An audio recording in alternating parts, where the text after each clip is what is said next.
તો પરમાત્માની સાધારણ કૃપા તો દરેક જીવ ઉપર હોય જ. સાધારણ કૃપા એટલે શું? આહાર, નિદ્રા, ભય અને મૈથુન આ સંસારના દરેક જીવને મળે. પુરુષાર્થ કરે તોય મળે અને ન કરે તોય કુદરતે એના માટેની વ્યવસ્થા કરી જ રાખી છે. તો આ સાધારણ કૃપા તો પરમાત્માની દરેક જીવ ઉપર હોય, પણ હરિની જ્યારે વિશેષ કૃપા, એની વિશિષ્ટ કૃપા જેના ઉપર ઉતરે એને ત્યાં ભાગવત કથાનો આવો સુંદર મનોરથ આયોજન થતું હોય. વિશેષ કૃપા એની ઉતરે એને ત્યાં આવો રૂડો અવસર આવે.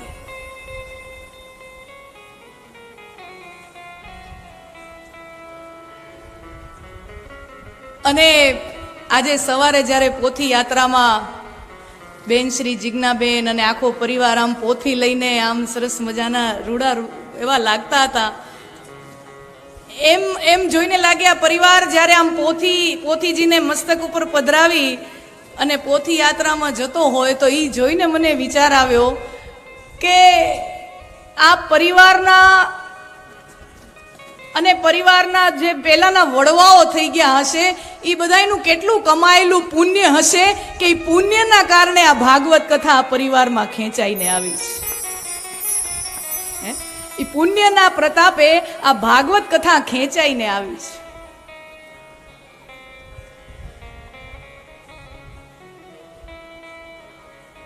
નાથા કાકા અને બધા જ્યારે આવ્યા, સર્વપ્રથમ આવો મનોરથ લઈને કે આવો પ્રસ્તાવ મૂકી કે આવો અમારા મનમાં સુંદર ભાવ છે કે મેં અને મારા ધર્મપત્નીએ હરિદ્વારમાં ગંગા કિનારે, હું ન ભૂલતી હોઉં તો ગંગા કિનારે એવો એમને સંકલ્પ ધારણ કરેલો કે અમારે આવી ભાગવત કથાનું આયોજન કરવું છે.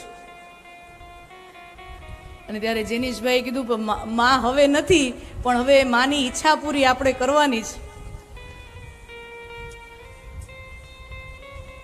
મારા ભીમાણી પરિવારના જે ભાઈઓ બહેનો આ બધાને મારે એમ જ કહેવાનું છે કે માં છે ને, માં ક્યારેય મરતી નથી. માં ક્યારેય મરતી નથી. માને મરવાની છૂટ ઈશ્વરે આપી જ નથી. માને મરવાની છૂટ ઈશ્વરે આપી જ નથી.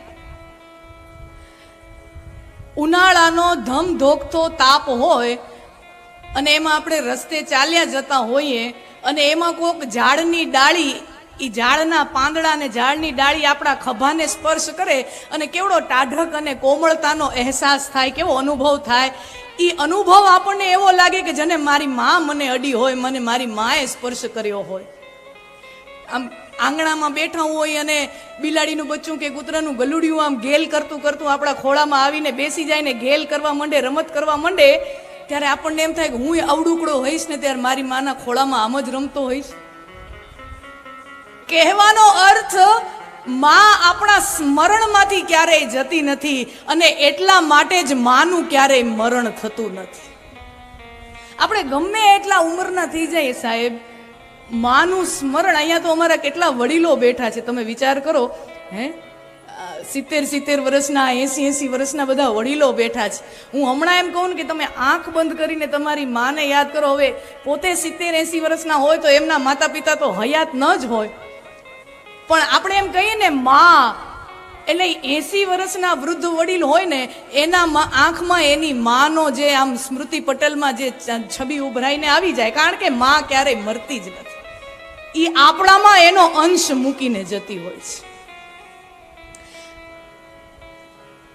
ખરેખર તો મા બાપ છે, મા બાપ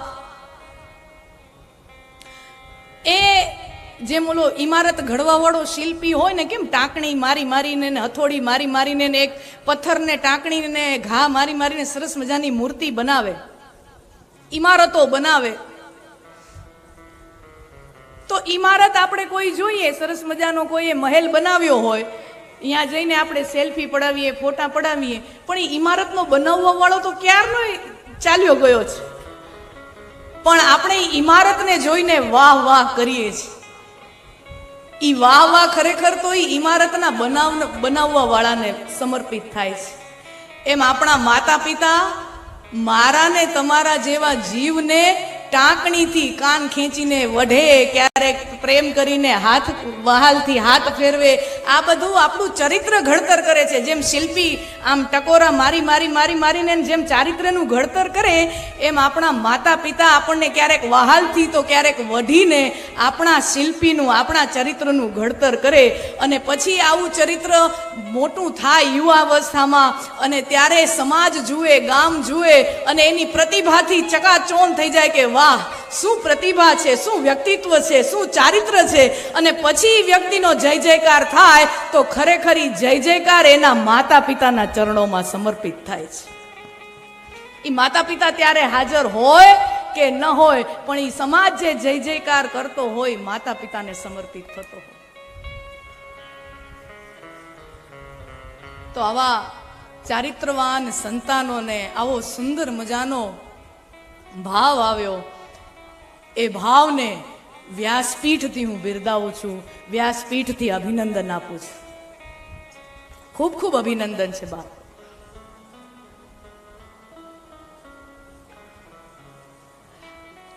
અને આ ભાગવતની કથા તીર્થરાજમાં સ્નાન કરવું, તીર્થરાજ પ્રયાગ નામ આપણે બધાએ સાંભળ્યું છે, ઘણા દર્શન કરવા ગયા હશે, અહોભાગ મળ્યો હોય, કુંભ મેળામાં ઘણા લોકો જતા હોય દર્શન કરવા માટે. તો તીર્થરાજ પ્રયાગનું બહુ મહત્વ છે. શું કામ? કારણ કે ત્યાં 3 નદીઓનો સંગમ થાય છે, ગંગા, યમુના, સરસ્વતી. ત્યાં ત્રિવેણી સંગમ થાય છે. અને તીર્થરાજમાં સ્નાન કરવાનું ખૂબ પુણ્ય છે, એમ આપણા શાસ્ત્રો કહે છે.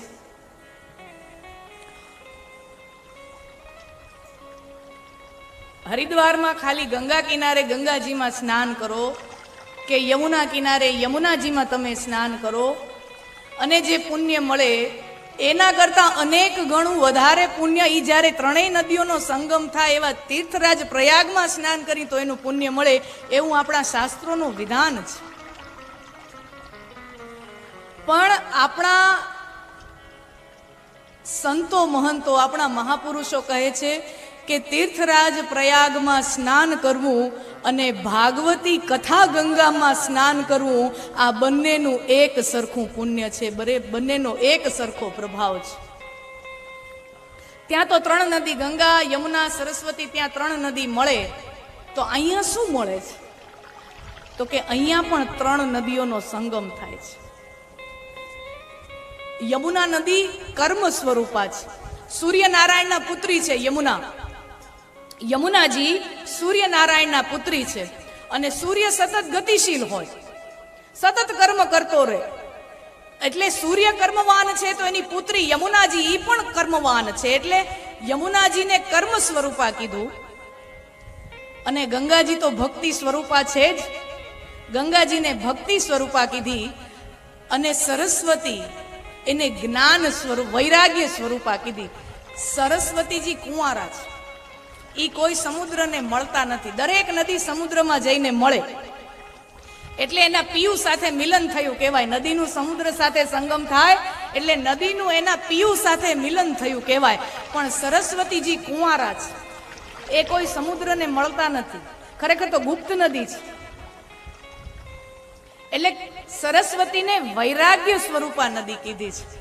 એમાં ભાગવત ગંગાની અંદર આપણને કર્મનું ભાથું મળે, આપણને ભક્તિનું ભાથું મળે, અને આપણને વૈરાગ્યનું ભાથું મળે, એવી આ ભાગવતી કથા, ભાગવતી ગંગા છે. અને આમે જુઓ, જો આ કથા છે ને, લખાણી ક્યાં? બદ્રિકાશ્રમમાં જઈએ, ઉપર 4 ધામ હિમાલયમાં જઈએ, બદ્રીનાથ. તો બદ્રિકાશ્રમમાં વ્યાસજીનો આશ્રમ, ત્યાં આ ભાગવતની કથા લખાઈ, અને ત્યાં સરસ્વતી નદી વહે છે એવું આપણું શાસ્ત્રો કહે છે. તો આ કથા લખાઈ છે સરસ્વતી નદીના કિનારે. ભાગવત કથા વ્યાસજીએ બદ્રિકાશ્રમમાં, એટલે કે સરસ્વતીના પશ્ચિમ કિનારે લખી છે. હવે આ કથામાં જે ગુણગાન છે, જે ભગવાનની ગોકુળમાં જે લીલાઓ થઈ, રાસલીલાથી માંડીને માખણ ચોરીને ગોકુળમાં જે 11 વર્ષ ભગવાને લીલા કરી, એ બધી લીલાઓ ક્યાં કરી? તો કે યમુનાના કિનારે કરી. લખાણી સરસ્વતી નદીના કિનારે. અને જે લીલાઓ છે એ લીલાઓ ક્યાં થઈ? તો કે એ લીલાઓ થઈ યમુના નદીના કિનારે. અને સૌથી પહેલી કથા ગવાણી ક્યાં? તો કે શુકતાલમાં ગંગા નદીના કિનારે સુખદેવજી પરીક્ષિત રાજાને આ કથાનું રસપાન કરાવે છે, ગંગાના કિનારે. આમ સરસ્વતી, યમુના અને ગંગા આ ત્રણેયનો સમન્વય આ ભાગવત કથામાં આપણને મળે.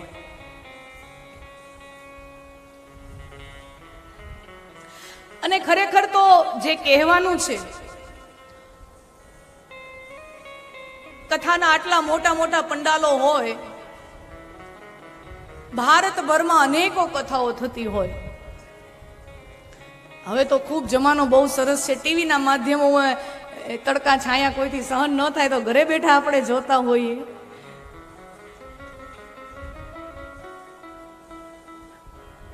તો કહેવાય છે કે ભાગવતની કથાની અંદર કે શિવ પુરાણ થતી હોય કે રામ કથા થતી હોય કે ભગવતી આદ્યશક્તિ પરાંબાની કોઈ કથા થતી હોય, તો જે સાર છે એ તો વ્યાસજીએ અડધા અડધા વાક્યોમાં કહી દીધો છે ઓલરેડી. આપણા જે વેદોનો જે સાર છે, આપણા વેદોના મહાવાક્યો કયા? તો ભારતનું જે પણ આધ્યાત્મ છે, ભારતનો જે પણ ધર્મ છે, ભારતની જે પણ ફિલોસોફી છે, એ તો ખાલી 3-4 મહાવાક્યોમાં આવી જાય. અને ઈ વાક્યો કેટલા? તો કે અડધી અડધી લીટીના, એનાથી નનકડા. અહમ બ્રહ્મસ્મિ આવડી કથાની પોથી છે. કેવા શું માંગે છે? તો કેવા આટલું જ માંગે છે, અહમ બ્રહ્મસ્મિ. પછી શું કે? તો કે તત્વમસી, અયમાત્મા બ્રહ્મ, પ્રજ્ઞાનામ બ્રહ્મ. આ શ્રુતિઓના વાક્યો છે, આ વેદ વાક્યો છે. અલગ અલગ વેદોમાંથી લીધેલા આ 4 મહાવાક્યો છે, જેના ઉપર ભારતીય આધ્યાત્મની ઇમારત ઊભી છે. તો સમજવાનું તો ભારતના આધ્યાત્મમાં આટલું જ છે, અહમ બ્રહ્મસ્મિ, હું બ્રહ્મથી જુદો નથી, હું ઈ જ છું. અને તત્વમસી, તું પણ ઈ જ છો, તું પણ અલગ નથી. સર્વ ખલુ ઇદમ બ્રહ્મ, આ દુનિયામાં જે પણ કાંઈ વિદ્યમાન છે, જે પણ કાંઈ દૃશ્યમાન છે, એ પરમ તત્વથી અલગ નથી. સમજાવવાનું તો માત્ર એટલું જ છે.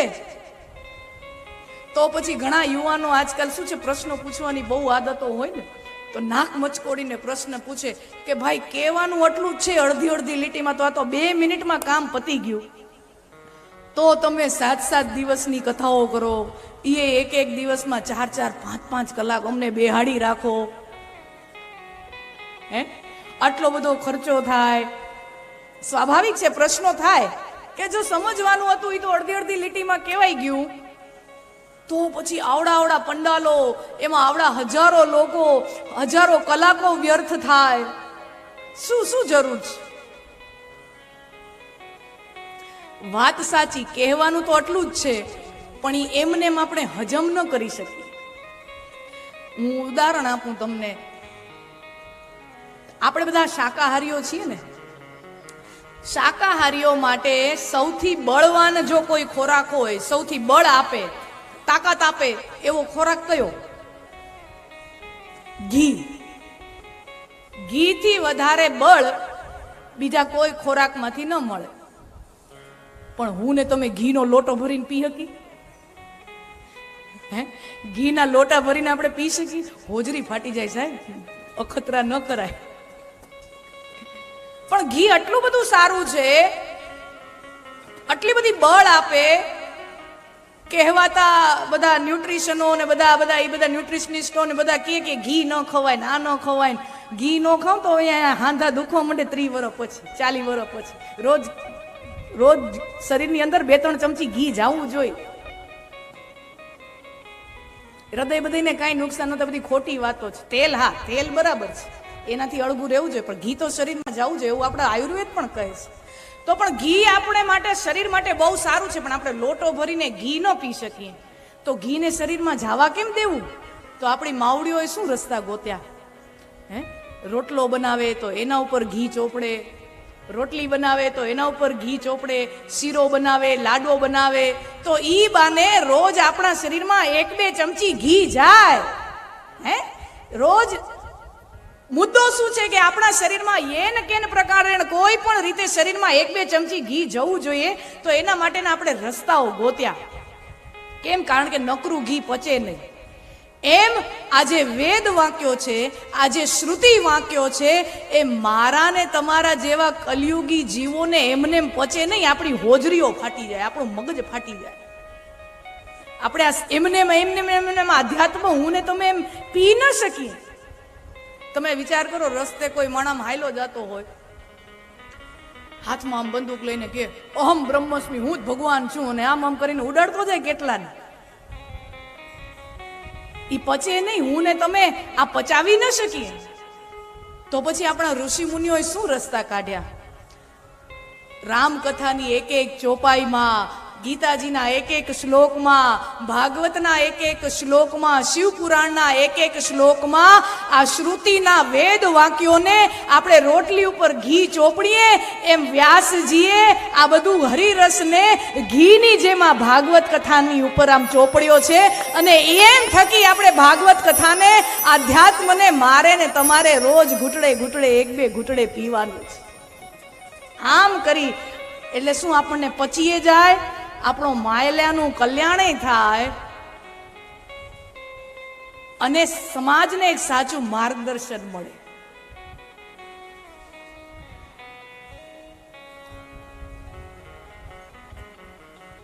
એના માટે આ ભાગવત કથાઓ છે. અને ખરેખર તો યુવાનીમાં, જ્યારે નાના હોય, બાળપણમાં મહાભારતનો અભ્યાસ કરવો જોઈએ. નાના છોકરાઓને મહાભારતનું ભાથું આપવું જોઈએ. યુવાનીમાં રામાયણનો અભ્યાસ કરવો જોઈએ. અને વૃદ્ધાવસ્થામાં ભાગવતજીનો આશ્રય લેવો જોઈએ. હું આમ કહું છું એટલે એનો મતલબ એમ નહીં કે યુવાનોએ ભાગવત નહીં સાંભળવાનું ને યુવાન અને વૃદ્ધોએ મહાભારત નહીં સાંભળવાનું. ના, એમ નથી. પણ આનો તાત્પર્ય સમજી. મહાભારત નાના બાળકોને એનો અભ્યાસ હોય મહાભારતનો. કારણ કે મહાભારત શું ન કરવું એ શીખવે છે. મહાભારત એક એવો ગ્રંથ છે કે એ શું ન કરવું એ શીખવે છે. આખું મહાભારતની કથાઓ તમે જો ને, આખી કથામાં આપણને એટલું જ સમજાય કે આમ ન કરાય. એક એક કથા મહાભારતની અંદર એક એક પ્રસંગ આવે તો એક એક પ્રસંગની અંદર આપણને એમ જ સમજાય કે ભીષ્મ પ્રતિજ્ઞા, એમાંથી હું સમજાય કે ખોટી જગ્યાએ ખોટી આમ પ્રતિજ્ઞાઓ લીધે ન ફરાય, આમ ન કરાય, આમ ન કરાય, આમ ન કરાય. એક એક પ્રસંગ, આ તો મેં તમને ઉદાહરણ, મહાભારતના એક એક પ્રસંગમાં શીખવા જેવું હોય તો એટલું જ કે આમ ન કરાય. અને નાના બાળકોને છે ને, જ્યારે આપણે માતાઓ પિતાઓ બધા ઉછેર કરતા હોય ત્યારે સૌથી વધુ વાક્ય કયું બોલવું પડે? એ આમ ન બેસાય, આમ ન બોલાય, આમ ન ખવાય, આમ ન કરાય, આમ ન સુવાય. આપણે ન, you should not do this, તારે આ ન કરવું જોઈએ એમ વધારે બોલીએ. શું કામ? કારણ કે આપણે એના માનસને ઘડવાનું છે, એને સમજણ આપવાની છે, એનો વિકાસ કરવાનો છે કે આમ આમ નહીં કરવાનું. અને જ્યારે બાળક એક યુવાનીના ઉંમરે પગ મૂકે પછી બાળકની સાથે વાત કરવાની ભાષા આપણે બદલવી પડે. ત્યારે આપણે એને એમ કહેવું પડે, આમ કરાય, આમ કરો તો તમારા માટે સારું છે, આમ કરો તો કલ્યાણ થશે. ત્યારે છે ને બહુ આમ યુવાનોને તમે એમ કહો ને કે આમ ન કરાય, આમ ન કરાય, આમ ન કરાય, બીજે દીથી તમારું સાંભળવાનું બંધ કરી દે. હા, એ બહુ રેબેલિયસ મગજ ના હોય, એનું મગજ તરત ફાટે. યુવાનોને આમ ન કરાય, ન કરાય, ન કરાય તો તમારો તમારી યાર છેડો ફાડી નાખે, તમારી યાર વાત કરવાનું બંધ કરી દે. તો યુવાનોને શું કહેવું પડે? આમ કરાય, આમ કરો તો વધારે સારું બાપા, પછી તમારી મરજી. અને આખી રામાયણની કથા તમે જુઓ, શરૂઆતથી અંતમાં ખાલી 2 પ્રસંગો એવા છે કે જેમાં એમ કહેવાય છે કે આમ ન કરાય. એક રાવણ વાળો જે પ્રસંગ આવે છે, સીતા હરણ કરે છે, એ એમ સૂચવે છે કે આમ ન કરાય. અને એક મંથરાનો પ્રસંગ આવે છે, એ એમ સૂચવે છે કે આવું ન થવાય. બાકી એકો એક પ્રસંગ રામકથાના એવા છે જે એવું શીખવે છે કે આમ કરાય. એકો એક પ્રસંગ એવા છે. તમે આખી રામકથાનું રિવાઇન્ડ મગજમાં કરી લ્યો, તમને એક જ સંદેશો મળે, આમ કરો. આ આદર્શ સ્થિતિ છે, આમ કરશો તો તમારા માટે, પરિવાર માટે, સમાજ માટે ને રાષ્ટ્ર માટે સારું છે, બાકી તમારી મરજી. એટલે 2 મહત્વના છે. તમે જુઓ, રામાયણ અને મહાભારત ભાગવત ઉપર પણ આપણે આવીએ. પણ મુખ્ય જે આપણો આધ્યાત્મ છે, ભારતનો એક એક જનમાનસ 3 કથાઓ, વેદો વાક્યો એને સમજણ પડે ન પડે, ઉપનિષદો સમજણ એને પડે ન પડે. ઉપનિષદોમાં પણ અમુક સરસ મજાની કથાઓ છે, પણ એ લોકભોગ્ય નથી બની, લોકો સુધી પહોંચી નથી. પણ એક રામાયણ જન જન સુધી પહોંચ્યું છે, એક મહાભારત જન જન સુધી પહોંચ્યું છે, ભાગવત કથા જન જન સુધી પહોંચી છે. શું કારણ છે? રામાયણ એમ કહે છે કે શું કરવું જોઈએ, મહાભારત એમ કહે છે શું ન કરવું જોઈએ. અને બેય બહુ મહત્વનું છે. એક છે વિધિ ધર્મ અને એક છે નિષેધ ધર્મ. ઘણી વખત કાંઈક કરવું એ ધર્મ છે. કઈ બાર कुछ करना धर्म होता है और कई बार कुछ न करना वो धर्म होता है. ઘણી વખત કાંઈક કરવું એ ધર્મ છે અને ઘણી વખત કાંઈક ન કરવું એ ધર્મ છે. ચોરી ન કરવી એ ધર્મ છે અને દાન કરવું એ ધર્મ છે. ચોરી ન કરવી એ ધર્મ છે તો કાંઈક ન કરો એ પણ ધર્મ છે અને દાન કરવું એ ધર્મ છે. એટલે કાંઈક કરો એ ધર્મ છે.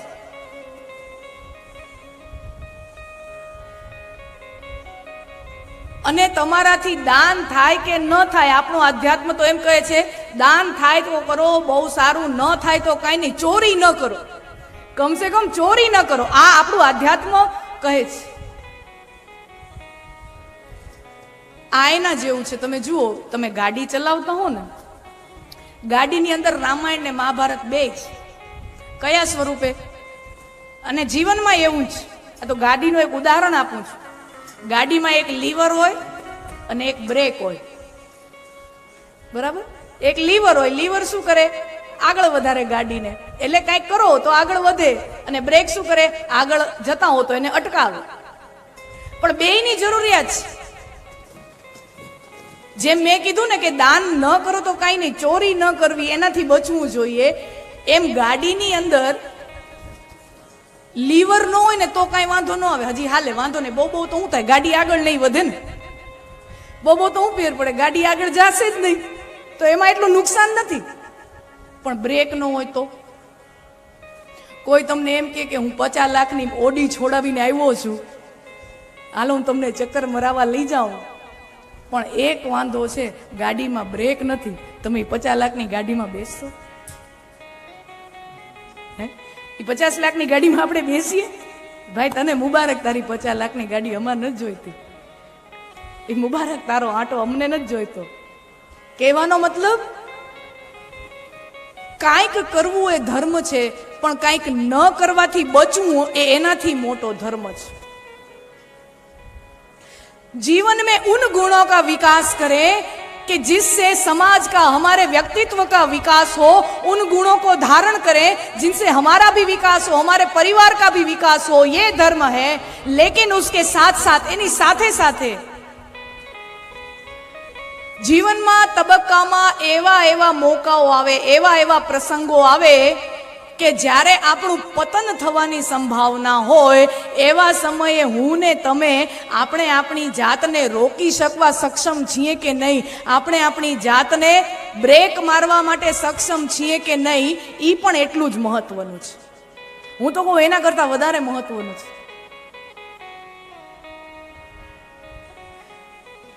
તો રામાયણ યુવાનીમાં, મહાભારત બાળપણમાં અને ભાગવતની કથા વૃદ્ધાવસ્થામાં. क्योंकि भागवत मरना सिखाती है. आर्ट ऑफ लिविंग ना कोर्स घણા થાય છે, હે ને? આપણે બધા કરીએ છીએ ને ઓનલાઈન ને બધા આર્ટ ઓફ લિવિંગ ના કોર્સ થતા હોય છે સંસ્થાઓ દ્વારા. ભાગવત શું છે? ભાગવતની કથા છે આર્ટ ઓફ ડાઈંગ, મરવાની કળા. માણસ મરે તો કેવી રીતે મરવું જોઈએ, મરવાની કળા જો કોઈ શીખવાડતું હોય આખા વિશ્વની અંદર, તો એકમાત્ર શાસ્ત્ર છે, અને એ છે આ ભાગવતની કથા, કે જે માણસને મરતા શીખવાડે છે. અને તમે જોજો, જીવન તો રફે દફે, હવે માએ જન્મ દીધો છે તો રફે દફે ટાઈમ તો બધાને કાઢવાનો જ છે, તો જીવન તો બધાનું રફે દફે નીકળી જ જાય. કોઈનું સારું જીવન હોય, કોઈનું ખરાબ હોય, કોઈકનું સગવડવાળું હોય, કોઈકનું અગવડવાળું હોય, પણ જીવન તો મારા ગમે એમ કરીને ખેંચી જ લે.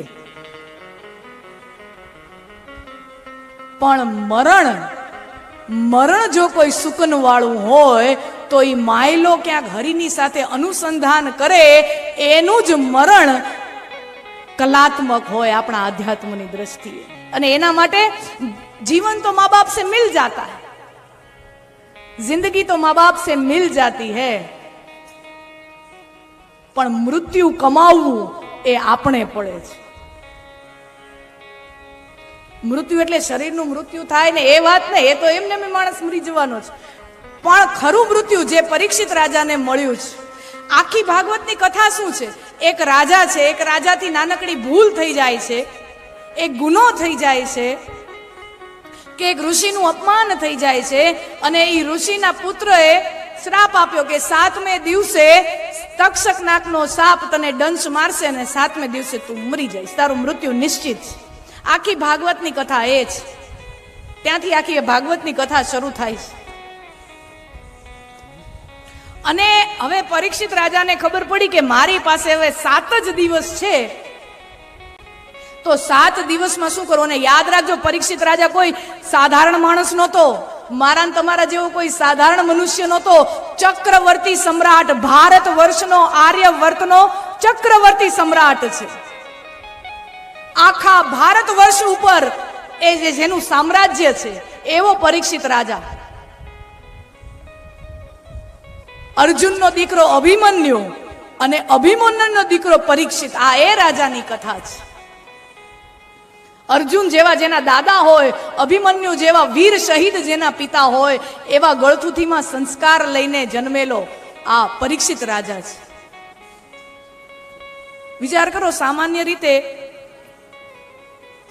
આપણે સમાજમાં જોઈએ છીએ, ઘણા એવા સમાચાર કોકને મળે કે ભાઈ આપણને તપાસ કરી તબિયત બરાબર રહેતું નથી ને કેન્સર આવ્યું, તપાસમાં ડોક્ટર એમ કે ભાઈ કેન્સર છે ને હવે તમારી પાસે કોક કે 2 મહિના છે, કા કોક કે 15 મહિના છે, કા 2 વર્ષ છે, એવું આપણને કહે કે તમારી પાસે આટલો સમય છે. તો સાધારણ રીતે માણસને વિચાર શું આવે? આપણા બેંકમાં કેટલા લાખ પડ્યા છે, આટલી એફડી પડી છે, આમ પડ્યું છે, તેમ પડ્યું છે, અહીંયાથી એફડી તોડાવો, આથી આમ કરો, જલસા કરી લેવાય. હે, માણસ સાધારણ રીતે શું એનો રિસ્પોન્સ શું હોય, પ્રતિક્રિયા શું હોય? હવે હું કામ મૂકી જાઉં, આપણે ભોગવીને ન જાય, જલસા કરી લે. આટલી મહેનતથી આટલું બધું ભેગું કર્યું, તો હવે જતા જતા જલસા કરી લ્યો ને જેઠાલાલ.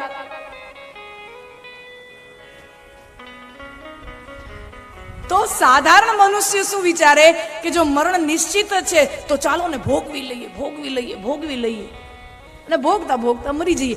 પરીક્ષિત રાજા કે જેની પાસે અખૂટ ભોગ છે, જેની પાસે અસંખ્ય ભોગ છે, સામ્રાજ્ય એના કદમો ચૂમતો હોય એવો ચક્રવર્તી સમ્રાટ છે, ઈ શું કરે છે? એ રાજપાઠ બધું છોડી અને ગંગા કિનારે સતગુરુના શરણે વયો જાય કે મારું જીવન તો મેં બગાડ્યું છે મારા હાથે, પણ મારો મરણ સુધારવાનો પરમાત્માએ મને અવસર આપ્યો છે. હું મારું મરણ તો સુધારી લઉં. અને એમ કરી અને પરીક્ષિત રાજા પહોંચે છે ગંગા કિનારે, અને ત્યાંથી ભાગવતની કથા શરૂ થાય છે.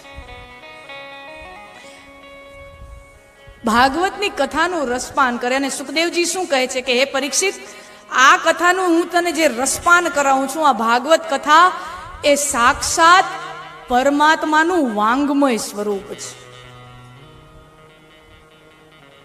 આ ભાગવતની પોથી સાક્ષાત શ્રી કૃષ્ણનું સ્વરૂપ છે. શ્રી કૃષ્ણ પરમાત્માના 12 અંગો આ ભાગવતના 12 સ્કંદ છે.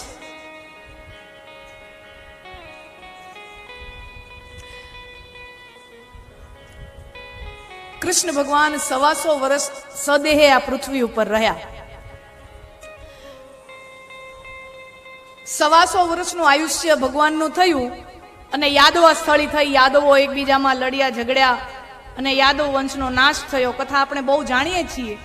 અને પછી સૌરાષ્ટ્રના દરિયા કિનારે સોમનાથની પાસે પ્રભાસ ક્ષેત્ર, અને ત્યાં પ્રાચીના પીપળા નીચે ભગવાન સૂતા હોય છે અને જરા નામના પારાધીનું ભગવાનને બાણ લાગે અહીંયા પગની પાનીએ અને ભગવાનનું મૃત્યુ થાય છે. ગાંધારીએ શ્રાપ આપ્યો હતો ને, પશુના મોતે મરીશ. કારણ કે આખું કૌરવો પાંડવોનો જે મહાભારતનું યુદ્ધ થયું, ગાંધારી સમજે છે કે ભાઈ આનો મેઇન નાયક, આનો મુખ્ય નાયક, આ કરતા ધરતા તો આ કૃષ્ણ છે. એના કારણે મારા 100 પુત્રો મરાયા. એટલે ગાંધારી શ્રાપ આપે છે કે પશુના મોતે મરીશ. અને મૃત્યુ પણ એવું જ આવ્યું. ભગવાન ઝાડ નીચે સૂતા હોય છે, વૃક્ષની નીચે, અને પારાધીનું બાણ, પારાધી શિકાર કરવા, પશુને મારવા માટે, શિકાર કરવા માટે બાણ છોડે. ખબર નહીં કોઈ સૂતું છે, અને ભગવાનના ચરણ કમલમાં એ લાગે અને પ્રભુ સ્વધામ ગમન કરે. હવે વિચાર કરો, એ સમયે યાદવ વંશમાંથી કોઈ બચ્યું નથી, કારણ કે આખા યાદવ કુળનો નાશ થયો છે. અમુક જે યાદવોની સ્ત્રીઓ હતી, એ ભગવાનના છેલ્લા સંદેશા અનુસાર અર્જુનને કહેવામાં આવ્યું હતું કે આ યાદવ કુળની અમુક સ્ત્રીઓ છે, એમને તમે અહીંયા માન સન્માન ભેર અહીંયાથી લઈ જાઓ અને એમને બચાવી લ્યો, એનું ત્રાણ કરો. એટલે અમુક સ્ત્રીઓને લઈ અને અર્જુન જાય છે. પણ હવે એ પણ અહીંયા નથી. યાદવના બધા પુરુષો તો છે નહીં, દાઉજી પણ નથી, બલરામજી પણ નથી. કૃષ્ણ પરમાત્મા એકલા એ વૃક્ષ નીચે છે. શરીરમાંથી પ્રાણ તો નીકળી ગયા. હવે વિચાર કરો, એ શરીરનું શું થયું હશે? કોઈ પણ જગ્યાએ, કોઈ પણ શાસ્ત્રની અંદર એવું નથી લખ્યું કે કૃષ્ણ ભગવાનના એ જે શરીર છે, કારણ કે ભગવાન છે, અવતાર છે, સાક્ષાત ઈશ્વરનું અંશ છે, પણ છતાંય આવ્યા તો મનુષ્ય રૂપે છે. અને ભગવાન પણ જ્યારે મનુષ્ય રૂપ લઈને આવતો હોય ત્યારે મનુષ્યના જે 16 સંસ્કાર થવા જોઈએ માનવ શરીર સાથે, એ ઈશ્વર, ભલે ને ઈશ્વર હોય, ભગવાન હોય, તો એના શરીર સાથે 16 સંસ્કાર થવા જોઈએ. તો અંતિમ સંસ્કાર આપણે કહેવાય શરીરનો, એ તો ભગવાનનો થયો નથી. કોઈ કથા નથી કે એની અંદર ભગવાનને અગ્નિદાહ દેવાણો હોય, ભૂમિદાહ દેવાણો હોય, જમીનમાં સમાધિ અપાણી હોય, કે અગ્નિ સંસ્કાર અપાણો હોય, કે જળ સંસ્કાર, જળ સમાધિ આપી હોય. એવી કોઈ કથાઓ એકેય શાસ્ત્રમાં, એકેય ગ્રંથમાં, એકેય કથાઓમાં મળતી નથી. તો આપણને પ્રશ્ન થાય કે પરમાત્માના શરીરનું થયું શું? અને એની કથા 11મા સ્કંદમાં સાક્ષાત ભગવાન, ભાગવતજીની કથામાં સાક્ષાત ભગવાન શ્રી કૃષ્ણ ઉદ્ધવજીને કહેતા જાય છે કે હે ઉદ્ધવ, તને મારી હું ચરણ પાદુકા આપું છું, જતો જાઉં છું પણ તને મારી ચરણ પાદુકા આપતો જાઉં છું. અને આ જગત, આ હું નહીં હોઉં ત્યારે દ્વાપરનો અંત થશે અને કળિયુગનો પ્રારંભ થશે. ત્યારે ઉદ્ધવજી પૂછે છે, તમે નહીં હો, મને તો ચરણ પાદુકા મળી ગઈ, પણ આ બીજા લોકો, કળિયુગના લોકોને શેનો આશ્રય મળશે, શેનો આશરો મળશે? ધર્મ કોના શરણે જશે? તમે નહીં હો તો પછી ધર્મ કોનો આશ્રય લેશે, કોનો છાંયડે ધર્મ ફૂલશે, ફાલશે? અને ત્યારે સાક્ષાત શ્રી કૃષ્ણ કહે છે, ઉદ્ધવજી, હું મારું તેજ આ ભાગવતની કથામાં પધરાવતો જાઉં છું. કળિયુગના જીવોને ભાગવત થકી મારો આશ્રય રહેશે, મારું સાનિધ્ય રહેશે, મારું સામીપ્ય રહેશે. અને પરમાત્માને 12 અંગ, એ જ આ ભાગવતજીના 12 સ્કંધ છે.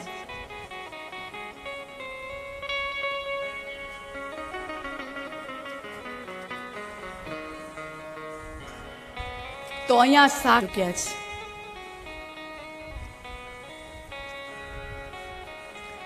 અને ભાગવતની કથા જ્યાંથી શરૂઆત થાય છે બહુ રસપ્રદ.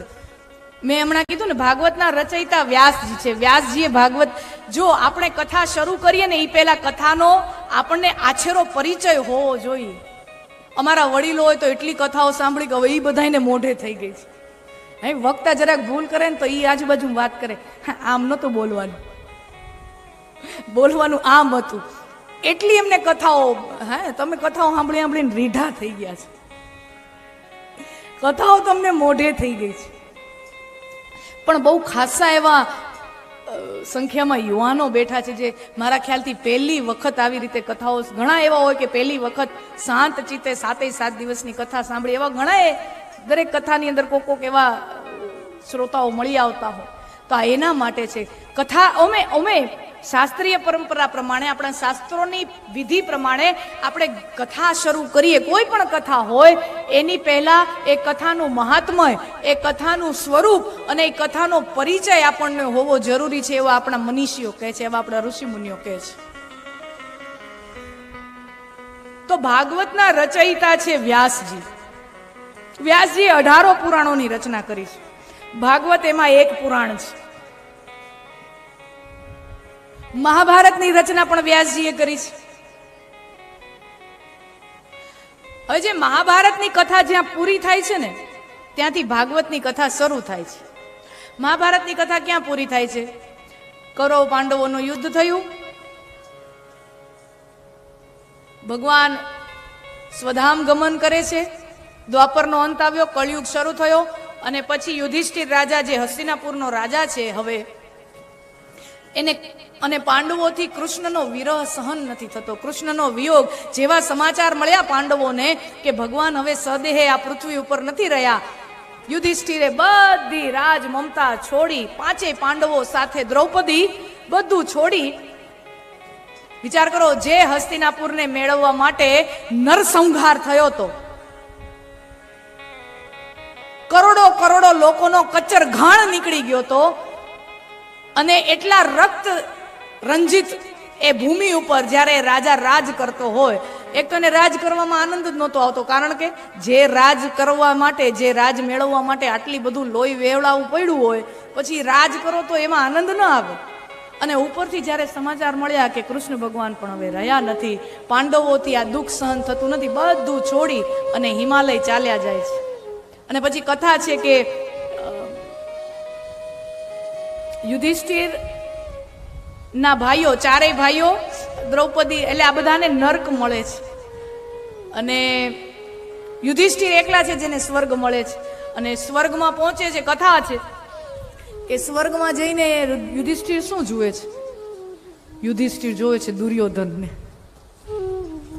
વિચાર કરો, અહીંયા ભાગવતની કથા, મહાભારતની કથા પૂરી થાય છે, અને ત્યાંથી ભાગવતની કથા શરૂ થાય છે. ત્યાંથી ભાગવતની કથા શરૂ થાય છે કે રાજપાઠ પરીક્ષિતને આપતા જાય છે. યુધિષ્ઠિર તો ગયા, પણ રાજપાઠ પરીક્ષિત રાજાને આપતા જાય છે. અને પરીક્ષિતથી મેં કહ્યું એક આવી એક ભૂલ થાય છે, કથા ઉપર આવશું, ત્યાંથી આ ભાગવતની કથા શરૂ થાય છે.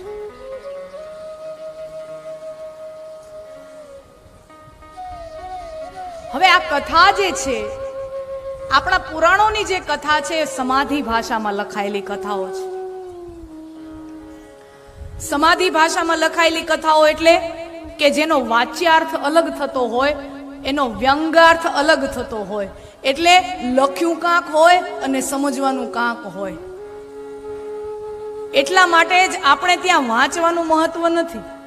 પશ્ચિમમાં કોઈ બહુ જ્ઞાની લોકો હોય ને, પશ્ચિમમાં વેસ્ટર્ન ફિલોસોફીમાં બહુ જ્ઞાની માણસ હોય ને, એના માટે શબ્દ વપરાય છે વેલ રેડ. જેને બહુ બધું વાંચ્યું હોય ને, એને બહુ જ્ઞાની માણસો કહેવાય. પણ ભારતીય સંસ્કૃતિમાં વેલ રેડ નું બહુ સંસ્કૃત શબ્દ મળે, બહુપઠ, પણ બહુપઠ જેવો સંસ્કૃતમાં કોઈ શબ્દ છે જ નહીં. આપણે જ્ઞાની માણસ માટે સંસ્કૃતમાં કયો શબ્દ વંચાય? બહુશ્રુત, કે જે બહુ સાંભળે છે એ જ્ઞાની છે. બહુ વાંચે છે એ જ્ઞાની નથી, જે બહુ સાંભળે છે એ જ્ઞાની છે. શું કામ?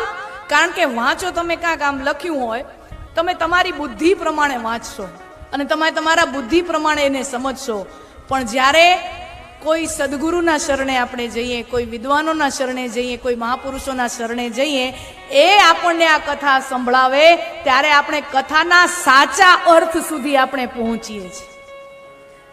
ત્યાં સુધી, કારણ કે માર્ગદર્શન આપણને મહાપુરુષો કરે છે. એટલા માટે આપણે ત્યાં શ્રવણનો મહિમા છે, વાંચનનો મહિમા નથી, શ્રવણનો મહિમા છે. સાંભળો, સાંભળો, સાંભળીએ, સાંભળીએ. અને અમે કહેવાય ને કે ઉત્તમ વક્તા બનવું હોય ને તો પેલા ઉત્તમ શ્રોતા બનવું બહુ જરૂરી છે. સાંભળ્યા વગર બોલી ન શકાય, એટલે સાંભળવું બહુ જરૂરી છે. તો આપણી જે કથાઓ છે એ કોઈ મનોરંજન કથાઓ નથી. હા, કથામાં મનોરંજન આવશે, મનોરંજનના પ્રસંગો પણ આવશે, પણ એનો ઉદ્દેશ્ય મનોરંજન નથી. એનો તાત્પર્ય, એનો ગોલ, એનો ઓબ્જેક્ટિવ, એનો ઉદ્દેશ્ય મનોરંજન નથી. મનોરંજન આવશે પણ એનો તાત્પર્ય મનોરંજન નથી. કથામાં યુદ્ધના અમુક પ્રસંગો આવશે, સાહસના પ્રસંગો આવશે, પણ આ યુદ્ધની કથાઓ નથી, સાહસની કથાઓ પણ નથી. આનંદ કરાવશે, રસમાં આપણને તરબોળ પણ કરશે, અને એ જરૂરી છે. અમે આમ વિચાર કરો, આજે છેલ્લા 2 વર્ષ ગયા છે, 2020 અને 2021, એ બધાયના જીવનમાં બહુ આકરા ગયા છે. માંડ માંડ આપણે એમાંથી બધા બેઠા થયા છીએ, માંડ માંડ જનજીવન રાબેતા મુજબ થયું છે. હા, આ 2 વર્ષ તો ઓલા ડુંગળીના દડા જેવું હતું. જેમ જેમ છોતરા કાઢતા જાવ ને એમ આહુડા આવતા જાય, એવા આકરા હતા. Immunity, immunity, immunity, immunity, immunity. 80 વર્ષના ભાભલાઓ મોઢામાં દાંત ન હોય ને એ ઇમ્યુનિટી ઇમ્યુનિટી બોલતા હતા. હા, ઇમ્યુનિટી ઇમ્યુનિટી. અને દેશમાં માહોલ એવો બની ગયો હતો કે ગાયને નાખવાનો આપણે નિર્ણય હોય ને, ઘાસચારો હોય એને લઈને કોક પેકેજિંગ કરી પેકેટમાં નાખી અને એની ઉપર કોક લખી નાખે ઇમ્યુનિટી બૂસ્ટર, આ ખાવાથી ઇમ્યુનિટી વધી જાય. હોજરીયું બધી ખાળી ખાળી થઈ ગઈ. હા, અમને તો બહુ અનુભવ છે. 2019 સુધી જે વડીલો 70 વર્ષના અને 80 વર્ષના વડીલો બધા એમ કહેતા હતા ને, ભગવાન હવે તું ઉપાડી લે તું હારું થાય, ભગવાન હવે તું લઈ લે તું હારું થાય. 80 વર્ષના 85 વર્ષના વડીલો હોય એ 2019 સુધી એમ કહેતા હતા, ભગવાન હવે તું ઉપાડી લે તો સારું થાય. એ બધા 80 વર્ષની ડોહીઓએ ઉકાળા ચાલુ કર્યા.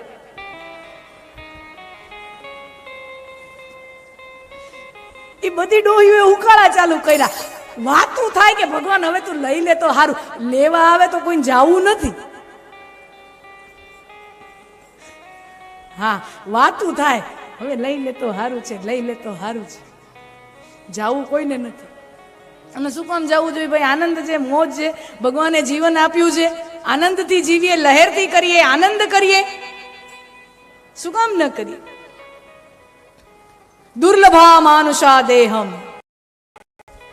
દેવોને પણ દુર્લભ. અને ખરેખર તો છે ને, જો અહીંયા બધી વ્યવસ્થા બહુ સરસ. હે, આપણે આનંદ કરવાનો છે, વ્યવસ્થા બહુ બધી સરસ. ભીમાણી પરિવારે બહુ આપણા માટે બહુ સરસ મજાની ગરમી ન થાય એવી બધી વ્યવસ્થા કરી છે. એટલે હવે વ્યવસ્થા તો બધી બહુ સરસ છે, હવે આપણે આપણી અવસ્થા ઉપર ધ્યાન દેવાનું છે. હવે આપણે આપણી અવસ્થા અને આપણે આપણી આસ્થા ઉપર ધ્યાન દેવાનું છે. બાકી વ્યવસ્થા તો બહુ સુંદર છે. અવસ્થા એટલે આપણે આનંદની અવસ્થામાં જવાનું છે, આનંદ કરવાનો છે. 7 દિવસ મારે આનંદ કરવો છે અને આપ સૌને ભાગવત કથા થકી આનંદ કરાવવો છે, આનંદ કરાવવો છે. કારણ કે આપણા જીવનમાંથી આ 2 વર્ષે રસ ચૂસાઈ ગયો છે. આ 2 વર્ષમાં એટલે આ ભાગવત કથા આપણને રિચાર્જ કરવા આવી છે. અને આમે જો જીવન આપણને જે પણ પરિસ્થિતિમાં નાખે, આ પત્તાની રમત જેવી છે. આપણે જન્માષ્ટમીના બધા પત્તા રમો ને, હા તો પાડો, રમીને તો હા પાડો. હે તો આમાં પત્તા રમે ને આમાં પત્તા બટાતા. અમુકના તો પત્તા બાટવાની સ્ટાઇલ નિરાલી હોય, એમ થાય આપણાની વિડીયોગ્રાફી કરવી જોઈએ. હા, પત્તાની જો ઓલિમ્પિક ગેમ હોય ને તો એ વિજેતા બને. તો આમ પત્તા બટાતા હોય તો ઊંધા મૂકવામાં આવે ને, પછી આમ ઊંધા લઈને આમ જોવાના હોય. હવે એ પત્તાની રમતમાં એવી છે કે તમને જે ભાગમાં આવ્યા એની હારે તમારે રમવાનું હોય.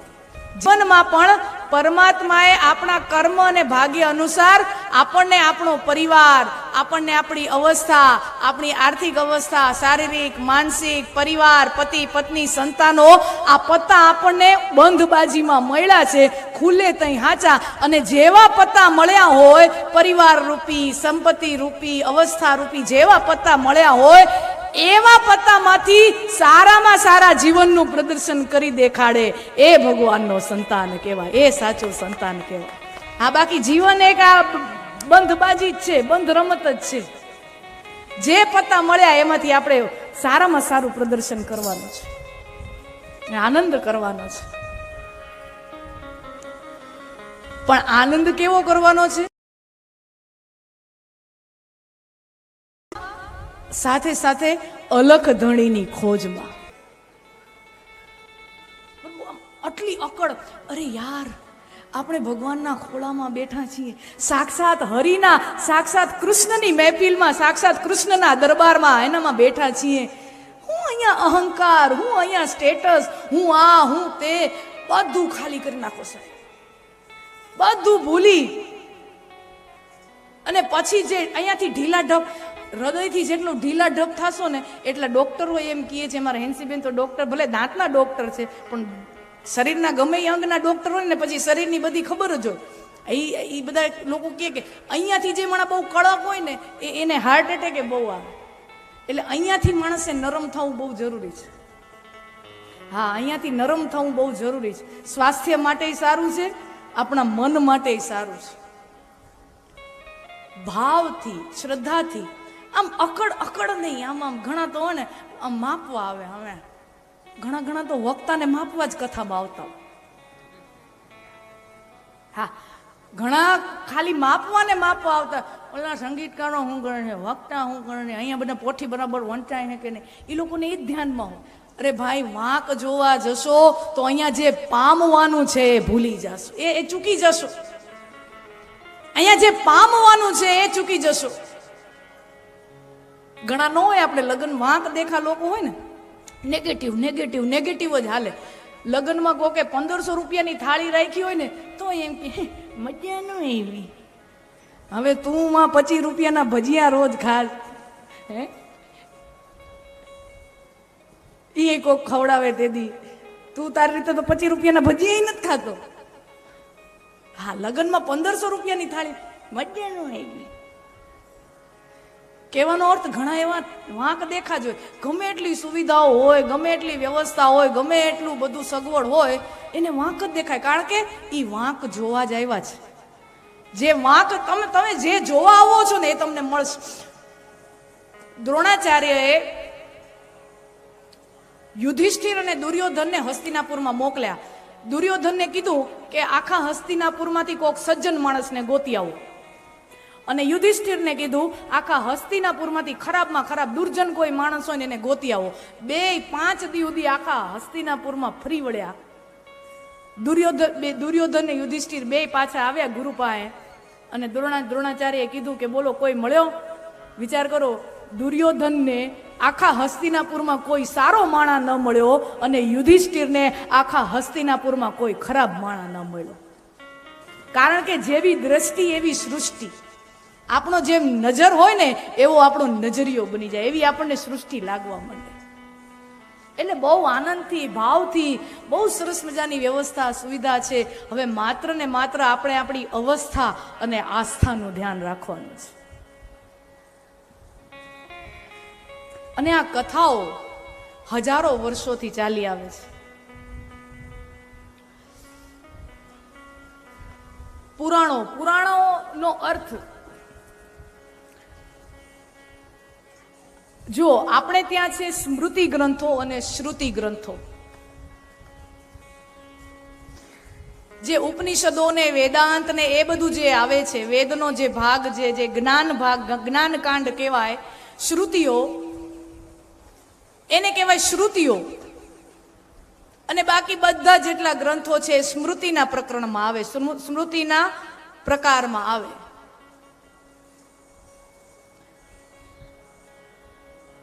શ્રુતિઓ જે છે, વેદ જે છે, ઉપનિષદો જે છે એ લોકભોગ્ય ન બની શક્યા. કારણ કે એના માટે અમુક પ્રકારની વિદ્વતા જોઈએ, અમુક પ્રકારનો અભ્યાસ જોઈએ, અમુક પ્રકારનો અધિકાર જોઈએ. ત્યારે એ આપણને સમજાય, ત્યારે આપણે એને પચે અને પછી આપણે કોકને આપી શકીએ.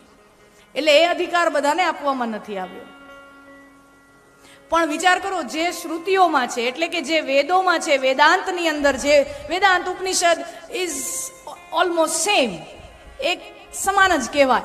તો એની અંદર જે છે એ જ આપણને રામાયણ અને મહાભારત અને ભાગવતની અંદર મળે. પણ આ ગ્રંથો જન જન સુધી પહોંચ્યા, લોકો સુધી પહોંચ્યો. એટલા માટે જ આપણા જે બહુ વિદ્વાનો હોય છે એમ કહે છે કે મહાભારત જે છે ને એ પંચમ વેદ, પાંચમું વેદ છે. વ્યાસે શ્રેષ્ઠમ જગત સર્વમ, કારણ કે વ્યાસ ભગવાને કાંઈ બાકી જ નથી રાખ્યું. મહાભારતમાં કાંઈ ન હોય એવું દુનિયામાં કાંઈ હોય, અને દુનિયામાં કાંઈ હોય ને મહાભારતમાં ન હોય એવું કાંઈ છે જ નહીં. એટલે એવું કાંઈ બાકી જ નથી રાખ્યું. તો એટલા માટે મહાભારતને પંચમ વેદ કીધો છે, અને એ મહાભારત જન જન સુધી પહોંચ્યું છે. બધું એ જ જે આપણા ઉપનિષદો કહેવા માંગે છે, જે આપણા વેદો કહેવા માંગે છે, એ જ કથાના માધ્યમ દ્વારા ભાગવતની કથામાં, રામકથામાં, મહાભારતની કથામાં કહેવાયું છે. પુરા નવ, હવે પુરાણ એટલે શું? તો કે પુરા નવ ઇતિ પુરાણ, જે પુરાણા સત્યોને, એટલે કે જે સનાતન સત્ય છે એને દર વખતે નવા રંગ ઢંગ સ્વરૂપે, નવી શૈલીમાં, નવી કથાઓ દ્વારા રજૂ કરવામાં આવે એને કહેવાય પુરાણ. પુરા નવ ઇતિ પુરાણ. અને જે સત્ય છે એ ક્યારેય નવું નથી હોતું. સત્ય છે એ ક્યારેય જૂનું પણ નથી હોતું. કારણ કે જો સત્યને તમે નવું કયો તો એનો મતલબ એમ થાય ને કે કોક સમય આવશે ત્યારે જૂનું થઈ જશે, વાસી થઈ જશે. સત્યને તમે નવું કયો તો એનો મતલબ એમ થયો કે એક સમય આવશે જ્યારે જૂનું અને વાસી થઈ જશે. અને સત્યને તમે જો જૂનું કયો તો એનો મતલબ એમ થયો કે અત્યારે આ વાસી થઈ ગયું છે, કોક સમયે નવું હશે. એટલા માટે જ સત્ય ના નૂતન છે અને ન સત્ય પુરાતન છે. આપણા શાસ્ત્રો કહે છે કે સત્ય સનાતન છે, એટર્નલ છે, સનાતન છે, કે જે દરેક કાળે એવું થતું રહે છે. કોઈ કાળે રાવણ જન્મ્યો હતો, કોઈ કાળે રામ જન્મ્યા હતા, કોઈ કાળે દુર્યોધન જન્મ્યો હતો, દુશાસન જન્મ્યો હતો, શકુની જન્મ્યો હતો, કોઈ કારણે હિરણ્યકશ્યપુ જન્મ્યો હતો, કોઈ કાળે યમુનાના કિનારે રાસલીલાઓ ઘટી હતી. એવું નથી સાહેબ. પુરાણો કહે છે આ સંસારની અંદર આ બધા તત્વો જન્મ લેતા રહે છે. આ પ્રસંગો, આ લીલાઓ થતી જ રહે છે, સનાતન છે. અલગ અલગ રૂપમાં, અલગ અલગ સંદર્ભમાં થતી જ રહે છે. એટલા માટે જ સાક્ષાત નારાયણ આવી છે. મને ને તમને કંઈક સ્મરણ આપવા માટે આવી છે, શીખવાડવા માટે નહીં. આપણા તો શાસ્ત્રો કહે છે સ્મારતે ન તો શિક્ષતે, શીખવાડવા માટે નથી, સ્મરણ અપાવવા માટે આપે. જ્ઞાની તો આપણે બધાય છીએ જ. આ દુનિયામાં કોઈને અજ્ઞાની કેવું પાપ છે? કોઈ અજ્ઞાની નથી, બધાય જ્ઞાની છે. પણ જ્ઞાનનું વિસ્મરણ થઈ જાય છે ત્યારે આ કથાઓ આપણને સ્મરણ કરાવવા માટે આવે છે.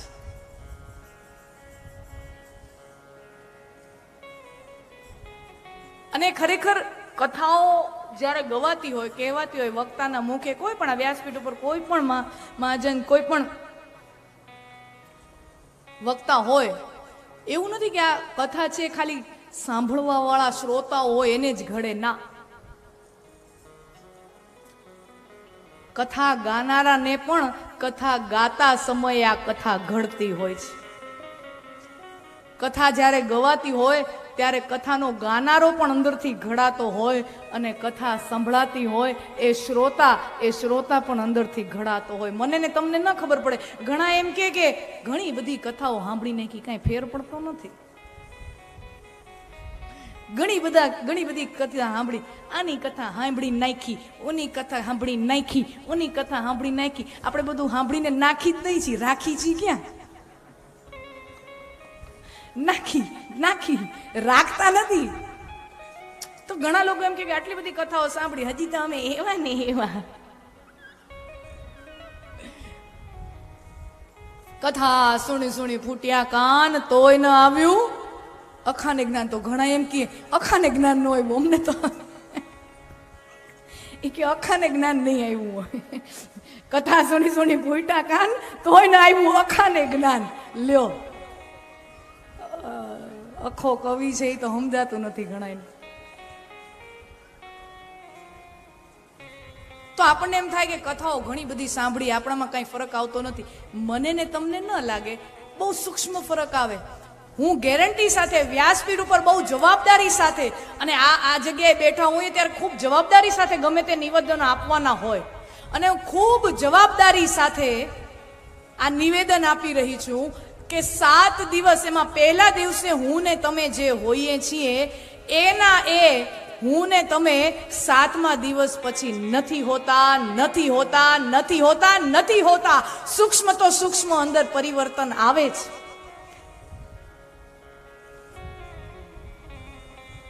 નાળિયેર હોય, નાળિયેર,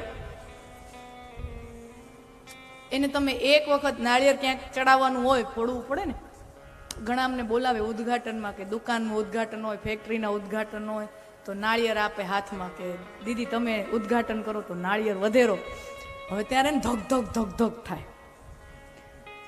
હું તો કે એક ગાય ફૂટવું જોઈએ, ન ફૂટે તો એવું સુકન અપસુકન એવું કાંઈ હોતું તો નથી, પણ હવે કોકના મનમાં એવું રહી જાય કચાસ, લ્યો એક ગાય ફૂટ્યું નહીં, અપસુકન થઈ ગયું. ઘણા એવું માને, એવું કાંઈ હોતું જ નથી. પણ હવે અમુકના શું છે કે ગ્રંથિઓ બંધાઈ ગઈ હો, એટલે આપણને એમ થાય કે ભાઈ ફૂટી જાય તો સારું એક ગાય, આપણને એમ થાય. હવે તમે વિચાર કરો, તમે નાળિયેર વધેરતા હો, તમે નાળિયેરને એક વખત આમ ઘા મારો, પછાડો, ફૂટે તો ફૂટે, નહીં ફૂટે તો શું કરો, બીજી વાર મારો, ને ત્રીજી વારે તો નાળિયેર ફૂટી જ જાય, બરાબર? તો શું એનો મતલબ પેલો ઘા નકામો ગયો? પેલો ઘા નકામો ગયો? ના સાહેબ, પેલા ઘાએ એનું કામ તો કરી જ દીધું છે. પેલો ઘા તમે જ્યારે મારો છો ને ત્યારે નાળિયેર થોડુંક તો પોલું થાય છે, એમાં થોડીક તિરાડ પડે છે, અને થોડીક તિરાડ પડે પછી બીજો ઘા ને પછી ત્રીજા ઘા એ ફૂટતું હોય, તો પેલો ઘા નકામો નથી જતો. એમ હું ને તમે આ કથા સાંભળતા રહીએ. આ વર્ષે સાંભળી, આવતા વર્ષે, તે વર્ષે, પરલે વર્ષે કોક દી તો એવો આવશે કે આપણા અંદર ગ્રંથિઓ જે છે એને આ ગ્રંથ તોડી નાખશે. કોક દી એવો આવશે કે આપણી અંદરનો વર્ષોનો જામી ગયેલો કાટ છે, વર્ષોની જામી ગયેલી ગ્રંથિ છે, એને આ સાક્ષાત શ્રી કૃષ્ણ રૂપી ગ્રંથ એને કાપી નાખશે. एक दिन ऐसा जरूर आएगा, लेकिन उसके लिए हम तैयार हैं, उसके लिए हम समय देने के लिए तैयार हैं. આપણે સમય આપવા માટે તૈયાર છીએ. અને કિંમતીમાં કિંમતી કોઈ વસ્તુ હોય ને આપવા જેવી તો એ સમય છે. સમયથી વધારે કિંમતી કોઈ વસ્તુ જ નથી. તમે કોઈને તમારો સમય આપો ને, 5 મિનિટ હોય, 10 મિનિટ હોય, જે પણ હોય, તમે કોઈને સમય આપો એનો મતલબ કે એ માણસને તમે એમ કીધું કે તું મારા માટે આટલો મહત્વનો છો, મેં તને આટલો સમય આપ્યો. એનો સીધો સાદો અર્થ આ થાય.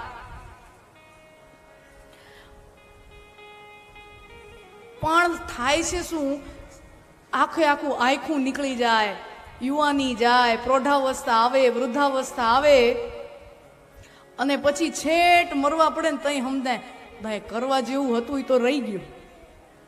ખરેખર તો જે મરણ પથારીએ જે વૃદ્ધ જીવ પડ્યો હોય, સ્ત્રી હોય, પુરુષ હોય, કોઈ પણ ઘરમાં કોઈના દાદા દાદી હોય, કોકવાર દાદા દાદીઓ છે ને એ ભારતમાં અનુભવની મોટી બેંક છે, જ્ઞાનની મોટી બેંક છે.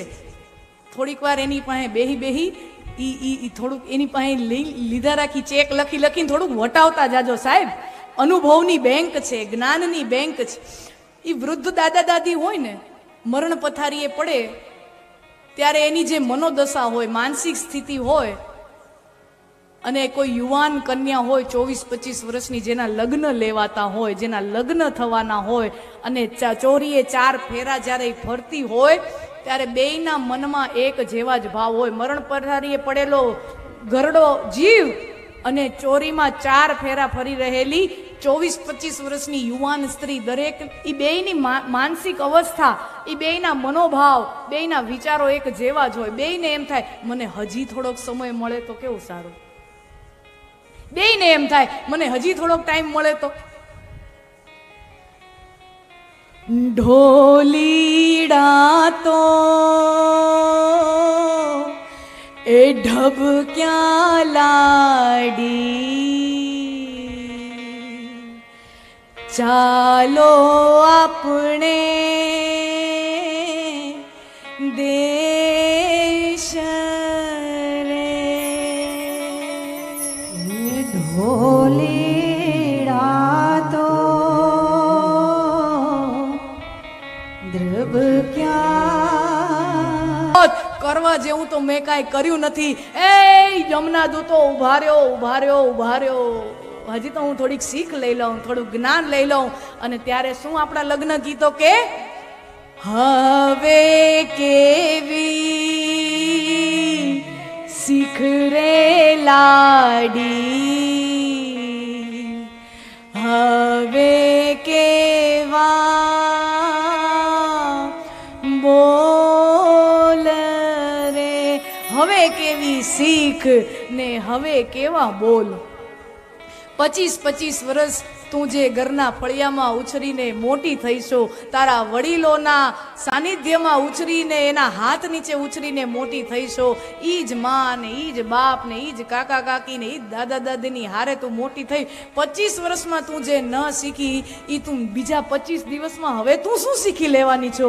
એમ ઓલા વૃદ્ધ જીવને પણ આપણા શાસ્ત્રો કહે 80 વર્ષથી આ ખોળિયાની અંદર જીવ માયલો પડ્યો છે.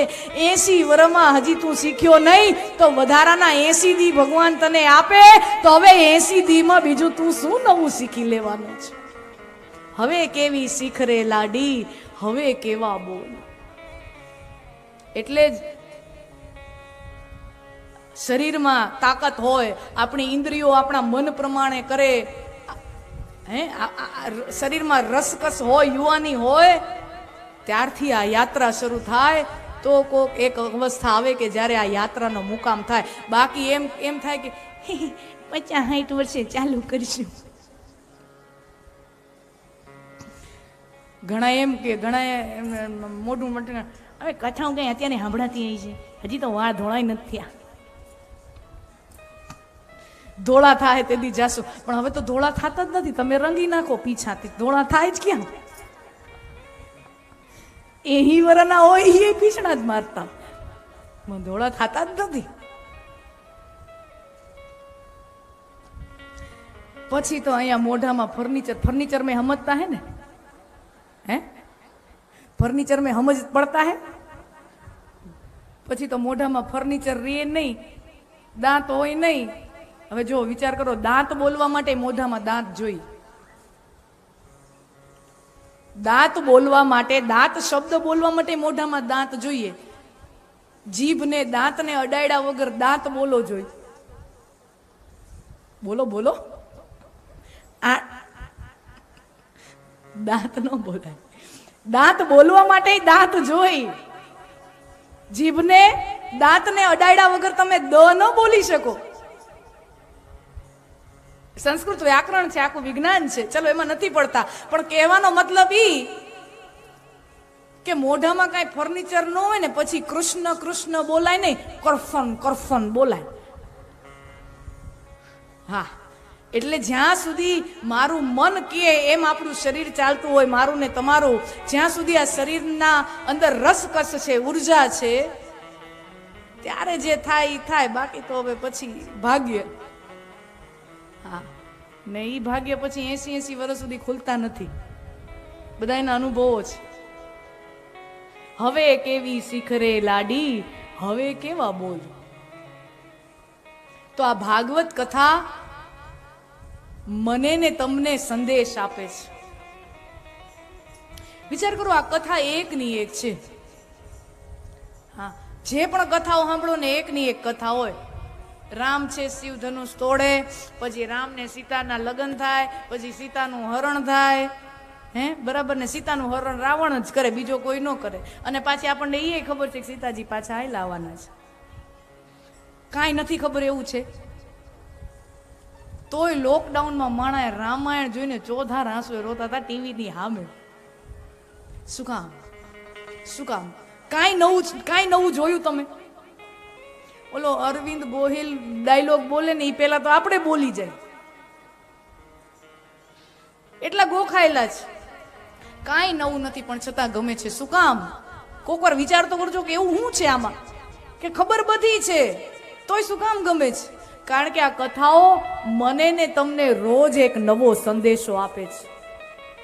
એની એ કથાઓ, એની એ પ્રસંગો, એની એ ઘટનાઓને, એની એ વાર્તાઓને, એની એ કથાઓ જ્યારે પણ સાંભળીએ અને જ્યારે પણ વાંચીએ ત્યારે મને ને તમને દર વખતે કાંઈક નવો સંદેશો આપે છે. દર વખતે એનો નવું અર્થઘટન તરીકે જાય. અને જ્યારે તમે બીજી વાર સાંભળો ને ત્યારે એમ થાય, ઓય રે, છેલ્લે સાંભળ્યું હતું ને ત્યારે આવું નહોતા સમજાય, અત્યારે સમજ્યા છે. જ્યારે સાંભળો ને ત્યારે એવું લાગે. કારણ કે આ કથા મને ને તમને संदेशो आपे छे. हमारा क्या है, हम तो दीवाने ठहरे. हमारा क्या है, हम तो दीवाने ठहरे. बैठे तो बैठे, चल दिए तो चल दिए, पर तुम्हें क्या हुआ है? तुम्हारी नजर क्यों बेताब है? तुम्हें भी कोई दर्द सताने लगा है क्या? અમારું તો આ કામ છે, અમને તો આ રોજ રસ આપે છે, આનંદ આપે છે. રોજ કથાઓ ગાય છીએ છતાંય અમને આમાંથી કંટાળતા નથી. રોજ નવો આનંદ આપે છે, કારણ કે નવો સંદેશો આપે છે. અમે તો બધા દીવાના જેવાઓ થઈ ગયા છે સાહેબ, દીવાના થઈ ગયા છે. પણ તમને શું થયું? તમને કયો રોગ લાગુ પડ્યો? તમે ક્યાં સાંભળો છો? કારણ કે આ કથા હજારો વખત સાંભળો, મને તમને નવો સંદેશો આપે છે. બીજું, આ કથા મને ને તમને ઉપદેશ આપે છે. ઉપદેશ આપવાનું કામ મારું નથી. નથી મારું એવું કોઈ જ્ઞાન, નથી મારી કોઈ એવી ઉંમર, નથી મારી કોઈ એવી લાયકાત. ઉપદેશ આપવાનું કામ મારું નથી. મારું કામ ખાલી કથાનો સંદેશો પહોંચાડવા સુધીનું છે. પણ હા, કથા કોઈક ને કોઈક ઉપદેશ મને ને તમને આપે છે. કથા આપણને ઉપદેશ આપે છે. અને કથા દેશ અને કાળ પ્રમાણે જરૂર પડે તો સમાજને આદેશ પણ આપે છે કે આમ કરો, આમ કરવું પડશે. કથા દેશ અને કાળ પ્રમાણે આદેશ પણ આપે છે. કથા સંદેશ આપે છે, કથા ઉપદેશ આપે છે, અને કથા આદેશ પણ આપે છે.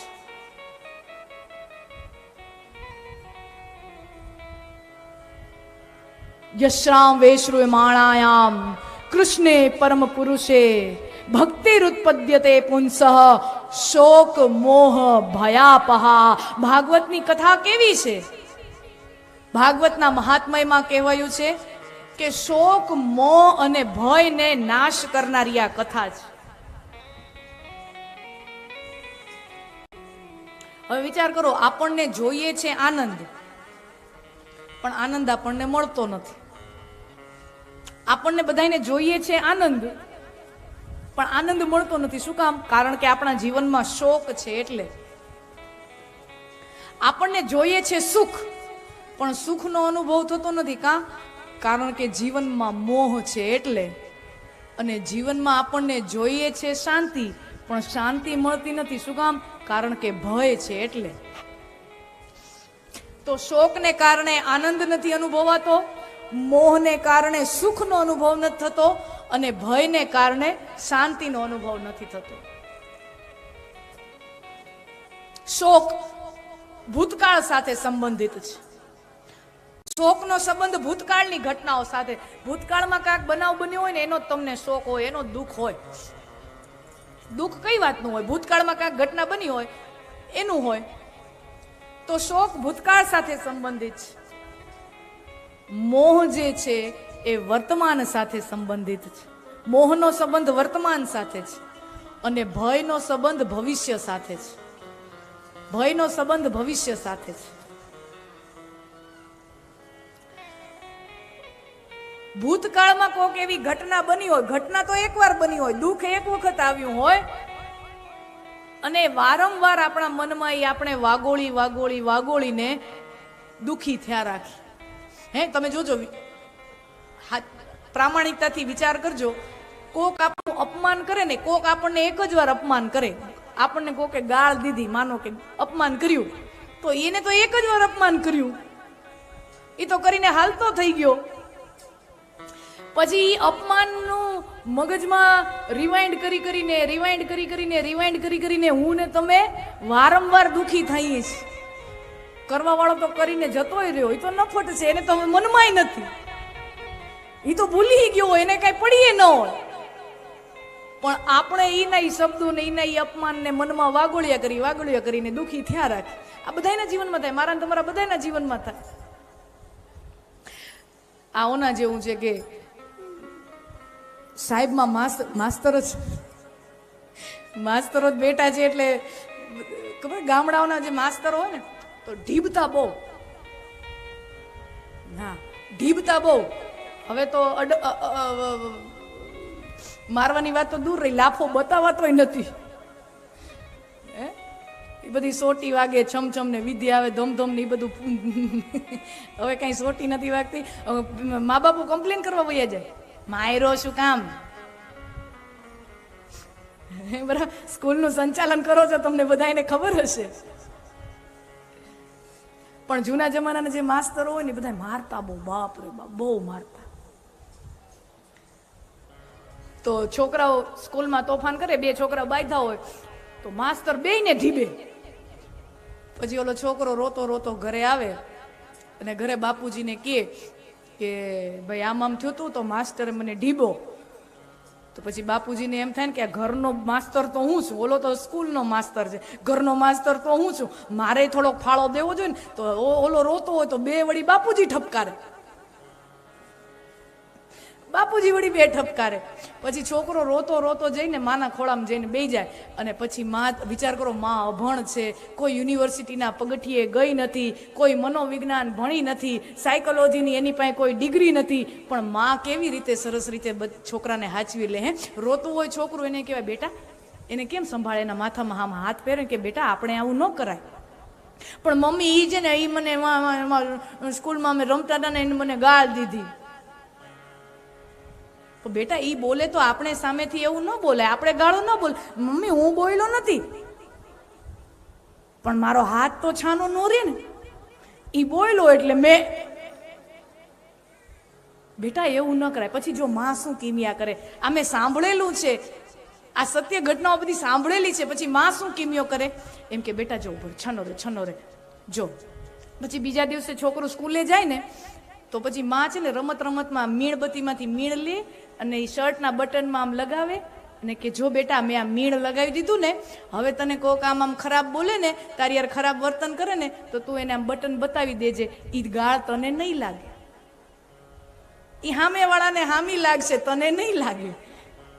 પછી વિચાર કરો, ઈનો ઈ છોકરો છે એનું માનસ આખું પરિવર્તન થઈ જાય. ઈનો ઈ છોકરો બીજે દિવસે આવું સ્કૂલે જાય ને વળી કાંક આવું બને ને ઓલો સામેથી કાંઈક એવું જેમ તેમ બોલે એટલે પછી આ હું આમ બટન બતાવે, મને નહીં લાગે.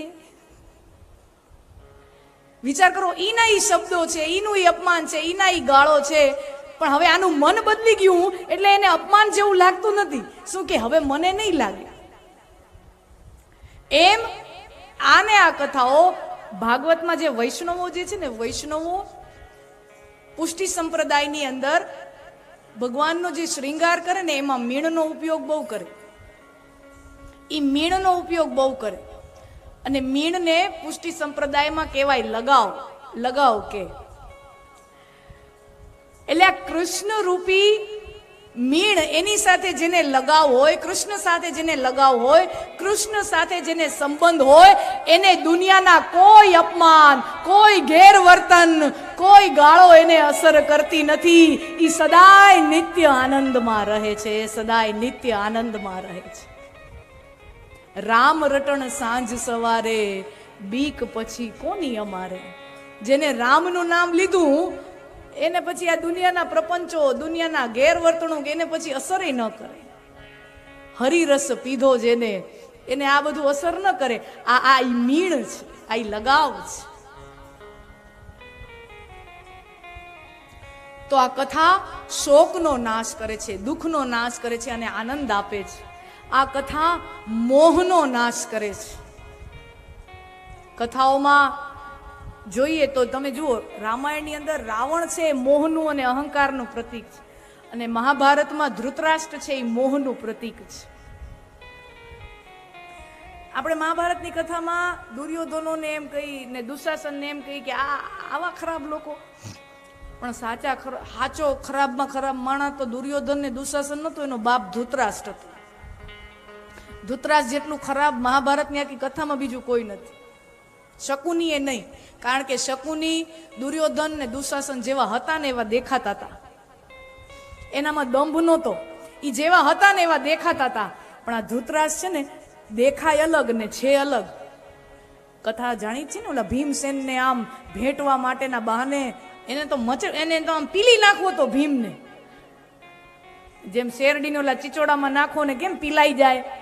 અને એ બુઢામાં તાકાત હતી, હો, હજાર હજાર હાથીની તાકાત હતી ધૃતરાષ્ટ્રમાં.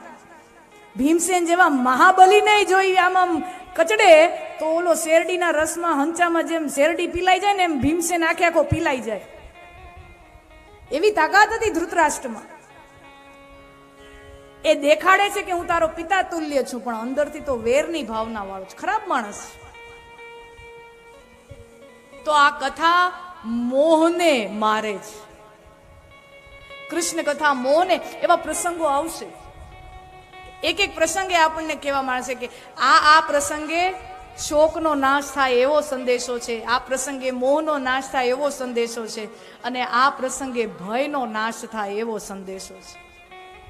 હું ને તમે કોઈ ને કોઈ ભવિષ્યના ભયના ઓઠા હેઠળ જીવીએ છીએ. ઘણી વખત તો ક્યારેય થવાનું ન હોય એવી ઘટનાઓ વિશે ભયભીત થઈને આપણે આખું કાઢી નાખતા હોય, વર્ષોના વર્ષો બરબાદ કરી નાખતા હોય. તો આ કથા શું છે? ભક્તિ રુદ્બદ્યતે પુંસઃ શોક મોહ ભયાપહા. શોક મોહ અને ભયનો નાશ કરનારી આ કથા છે.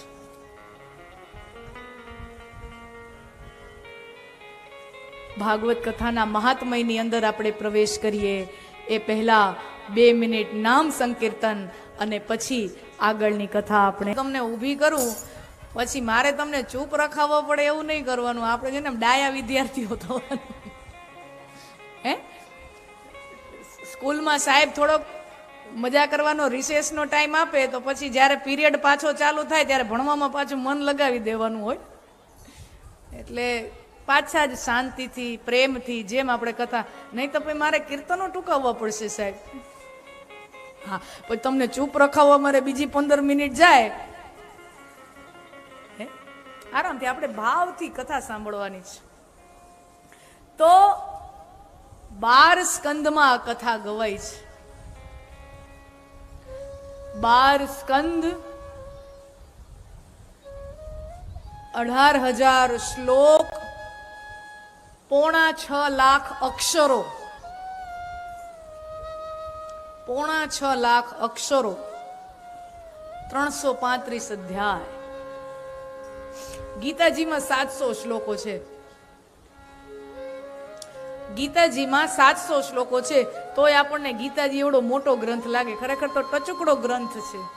700 શ્લોક છે, 700 ઓનલી, 700. ભાગવત કથાની અંદર 18,000 શ્લોકો છે. હવે આ 18,000 શ્લોકોથી પરમાત્માનું દિવ્ય ચરિત્ર બનેલું છે. એટલે કોઈ ગમે એવો વિદ્વાન વક્તા હોય ને આ કથાને પૂરો ન્યાય આપી જ ન શકે. 7 દિવસમાં એક શ્વાસ લીધા વગર પણ આપણે જો કથા જ કર્યા રાખી, બીજું બધું કામ મૂકી દેવાનું અને માત્ર ને માત્ર કથા જ કરીએ તોય 18,000 શ્લોકોને ન્યાય ન આપી શકાય. એટલે વક્તાઓ શું કરે? અમુક કથાઓમાં અમુક પ્રસંગને મહત્વ આપે, પ્રાધાન્ય આપે, બીજી કથામાં વળી કોઈક બીજા પ્રસંગ ઉપર વધારે લંબાણ વિવેચનમાં અમુક પ્રસંગોને સંક્ષિપ્તમાં દર્શન કરાવે. કારણ કે 7 દિવસની અંદર આ 18,000 શ્લોકોને ન્યાય આપણે ન આપી શકીએ. એટલું મોટું ગહન ચિંતન છે. 6.25 લાખ અક્ષરો, અને એમાં પદ્મ પુરાણના 6 અધ્યાયમાં ભાગવતનું મહાત્મય કીધું છે. ભાગવતના જે મહાત્મય છે, ભાગવતની કથા જ્યારે પણ શરૂ થાય ત્યારે ભાગવતના મહાત્મયથી શરૂ થાય. શિવ કથા સાંભળીએ, રામ કથા સાંભળીએ, કોઈ પણ કથા આપણું શ્રવણ કરીએ ત્યારે કથા હંમેશા મહાત્મયથી શરૂ થાય. શું કામ? કારણ કે આપણા ઋષિમુનિઓને, આપણા મનીષીઓને ખબર છે કે આ લાલો લાભ વગર લોટે નહીં. ये करने से क्या मिलेगा ये बोलो, આ શ્રવણ કરવાથી શું મળશે ઈ બોલો, ઈ પેલા સમજાવો, પછી તમે કથા સંભળાવો. આપણા ઋષિઓને ખબર છે કે માણસોનું મન કેટલું સ્વાર્થી છે. એને કાંઈ એમાંથી મળે તો જ ઈ તરફ ઈ ગતિ કરે, નતર ન કરે. અને જ્યારે કોઈ વસ્તુનું મહત્વ મને ને તમને સમજાય ત્યારે આપણું મન અનાયાસે જ ઈ તરફ ગતિ કરવા માંડે. પણ મહત્વ સમજાવવું પડે. તમે રસ્તે હાલ્યા જાઓ અને કોઈક ચમક વાળું કાંઈક મળે અને તમને એમ ખબર ન હોય કે ભાઈ આ હીરો, સાચો હીરો છે, અને તમને જો એનું મહત્વ ન ખબર હોય, એને તમે પારખી ન શકો, તો તમે શું કરો? આમ કરીને ઘા કરી નાખો. પણ ઈ જ વસ્તુ કોઈક પારખુના હાથમાં લાગે તો એને ખબર પડે ભાઈ આ કરોડોનો હીરો છે. શું કામ? કારણ કે એના ઈ મહત્વને ખબર હતી એટલે એને ગ્રહણ કર્યું. અને મહત્વ જ્યાં સુધી સમજાતું નથી ત્યાં સુધી સાચો હીરો, સાચા સોના જેવી વસ્તુ હોય એને પણ માણસ ફેંકી દેતો હોય. મહત્વ સમજાવવું જોઈએ.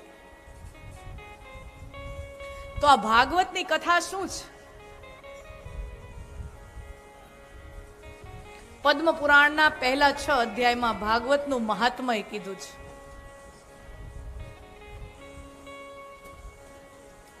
આત્મદેવ નામનો બ્રાહ્મણ છે.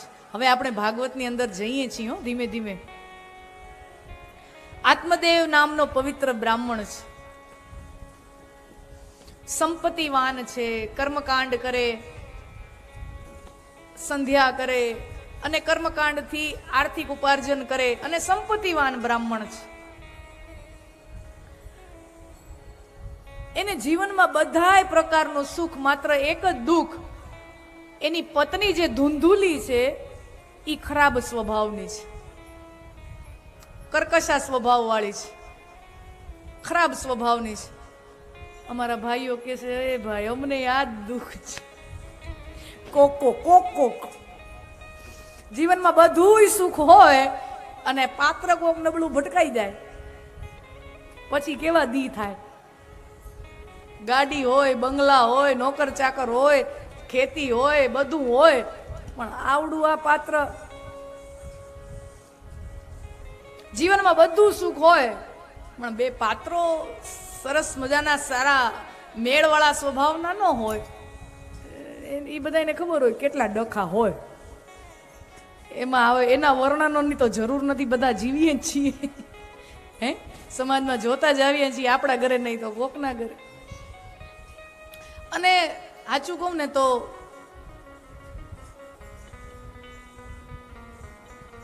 આપણને આપણો સ્વભાવ જેટલું આપણને સુખી કરે ને એટલું આપણને દુનિયામાં બીજું કોઈ સુખી ન કરે.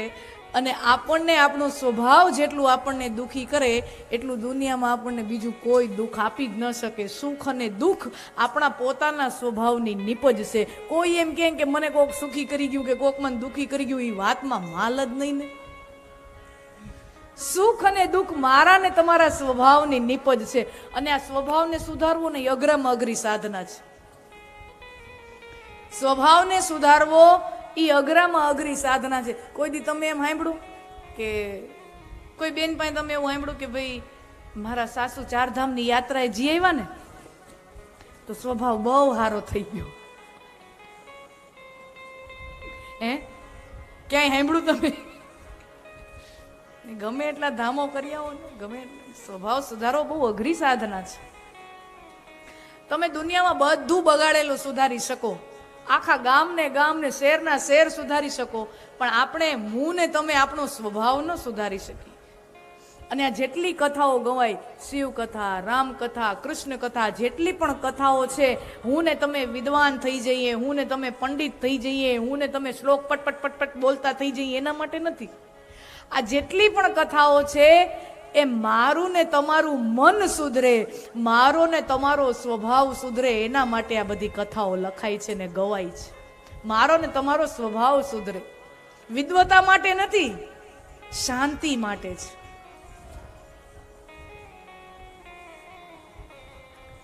અને જાજુ વિદ્વાન થઈને કરવાનું શું હોય? હે, આપણને ક્યાં નોબેલ પુરસ્કાર મળવાના છે? શાંતિ જીવનમાં બહુ જરૂરી છે. જ્ઞાન તો બીજો તબક્કો છે, હોય તો બહુ સારું, ઉત્તમ, પણ સૌથી મોટું સુખ તો શાંતિ છે. ઈ જ્ઞાન શું કામનું કે જે આપણી અંદર જ આપણને અશાંત કરી નાખે. જ્ઞાન છે ને, તમે જોજો મોટા ભાગે જ્ઞાની લોકો, મોટા ભાગે જે બહુ જ્ઞાની લોકો હોય ને એને શાંતિ ન મળે. જ્ઞાની જેમ જ્ઞાન વધે ને એમ અંદરથી અશાંતિ વધારે પેદા થાય. શું કામ? અને ગામડાનો અભણ નિરક્ષર અંગૂઠા છાપ માણા હોય ને એ લેરથી ને ટેસ્ટથી જીવતો હોય, એને કાંઈ ઉપાધિ ન હોય, એ ખાટલામાં પડાઈ ભેગો એને નીંદર આવી જાય. અને ઓલો હુવાની ગોળી લે, નીંદરની ગોળી લે તો એને ઊંઘ આવે. શું કામ? કારણ કે ઘણી વખત જ્ઞાન પણ અપચો કરાવી દે છે.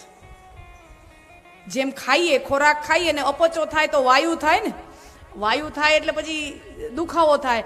એમ જ્ઞાન જો પચે નહીં ને તો એ અહીંયા અપચો થાય, એ પછી આપણને અશાંત કરી દે સાહેબ. બહુ બહુ જીવન ખારું ઝેર થઈ જાય. એટલે મોટા ભાગે ઘણી વખત તો અજ્ઞાની કહેવાય, નિરક્ષર કહેવાય, અભણ કહેવાય એવા લોકોને લહેરથી, આનંદથી, સુખીથી, મોજથી જીવતા જોયા છે. અને જે બહુ જ્ઞાનીઓ હોય ને એના કપાળે હળજ હોય, એના કપાળે હળજ હોય. એટલે જ્ઞાન પણ એવું હોવું જોઈએ કે જે મને તમને શાતા આપે, શાંતિ આપે. અપચો કરી નાખે એમ કામ.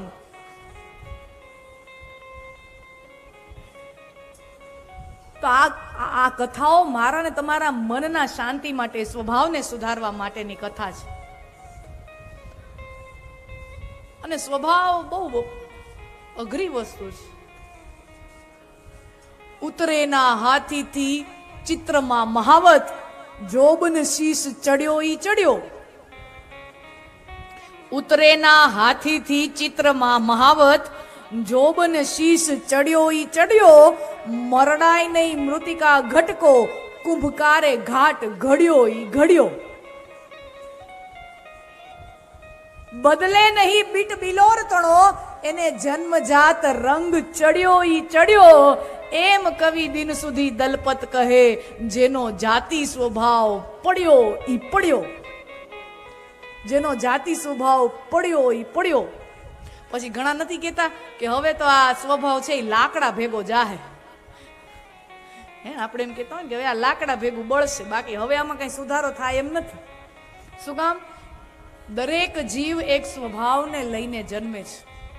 માત્ર મનુષ્યનો જીવ નહીં, કોઈ પણ ઢોર હોય, કોઈ પણ પશુ જીવ હોય, કોઈ પણ જીવાત્મા હોય, એનો એક સ્વભાવ હોય. ઘણી ગાયું મારકણી હોય, દોવા એના ગરદણીને જ દે અને એને ન દે. ઘણી વાર મારકણી હોય, ઘણી ગાયું એવી હોય એની પાસે જે આવે એને દોવા દે. એ બધાનો અનુભવ છે. દરેક પશુનો પણ એક પોતાનો સ્વભાવ છે. ઘણા કૂતરા બહુ હિંસક હોય, ઘણા કૂતરા બહુ પ્રેમાળો. એટલે દરેક ખાલી આપણો સ્વભાવ હોય એવું ને, દરેક જીવની અંદર સ્વભાવ છે. એક જ યોનીના બે જીવ હોય, શ્વાન યોનીના બે જીવ હોય, બે કૂતરાના સ્વભાવ અલગ હોય. જે માણાના આ સ્વભાવ મારો ને તમારો કેમ બને? ઉતરેના હાથીથી ચિત્રમાં મહાવત. તમે ચિત્ર દોરો, કાગળની અંદર પેન્સિલ લઈને કલમથી તમે ચિત્ર દોરો. ચિત્રમાં તમે હાથી દોરો, એની ઉપર હાથીનો હાંકનાર મહાવતને તમે બેસાડો. પછી એક વખત તમે ચિત્રમાં હાથીની ઉપર મહાવતને બેહાડી દીધો, પછી હેઠો ન ઉતરે. એ ચિત્ર બની ગયું, એ બની ગયું, પછી મહાવત હેઠો ન ઉતરે. હા, તમે એના કાગળ ફાડી નાખો તો અલગ વાત છે, બાકી મહાવત ચડ્યો ઈ ચડ્યો. મરડાય નહીં મૃતિકા ઘટકો, કુંભકારે ઘાટ ઘડ્યો ઈ ઘડ્યો. કુંભાર જ્યારે માટીનું વાસણ, કોઈ પણ પાત્ર બનાવતો હોય ત્યારે જે ચાકડામાં જે માટીને જેમ જેમ ટીપતો જાય એમ એમ આકાર આપતો જાય. જેવો એને આકાર બનાવવો હોય ને એવો એ ટીપે એટલે એને આકાર બને. જેવો આકાર આપવો હોય એ આકાર આપી શકે. પણ એક વખત ઈ નિભાડામાંથી પાકીને પાત્ર તૈયાર આવે, ભઠ્ઠીમાંથી પાકીને નીકળે, પછી એના આકારમાં પરિવર્તન ના આવે. હા, એ માટલું હોય માટીનું, એને તમે ફોડી શકો પણ એના આકારમાં પરિવર્તન ન લાવી શકો. મરડાય નહીં મૃતિકા ઘટકો, કુંભકારે ઘાટ ઘડ્યો ઈ ઘડ્યો. બદલે નહીં બીટ બિલોર તણો. કાચ છે ને, કાચ રેતીમાંથી બને અને રેતીને ભઠ્ઠીમાં તપાવવામાં આવે. રાસાયણિક પ્રક્રિયા છે આખી, વૈજ્ઞાનિક, એમાં નથી પડવું. પણ ટૂંકમાં જ્યારે કાચ બનતો હોય ને એમાં તમે જે રંગનું રસાયણ ઉમેરો એ રંગનો કાચ બનીને બહાર નીકળે. પછી એક વખત ઈ નીકળ્યો બનીને પછી એના કલરમાં ફરક ના આવે, ઉપરથી પીછડા મારો એ અલગ વાત, બાકી એનો મૂળ રંગમાં ફરક ના આવે. એમ કવિ દિન સુધી દલપત કહે, જેનો જાતિ સ્વભાવ પડ્યો ઈ પડ્યો. એમ જન્મ સમયે હું ને તમે જે જન્મ સાથે જે સ્વભાવ લઈને આવ્યા છીએ, ઈ સ્વભાવ આપણો પડ્યો ઈ પડ્યો, ઈ હવે સીધો લાકડા ભેગો જાય.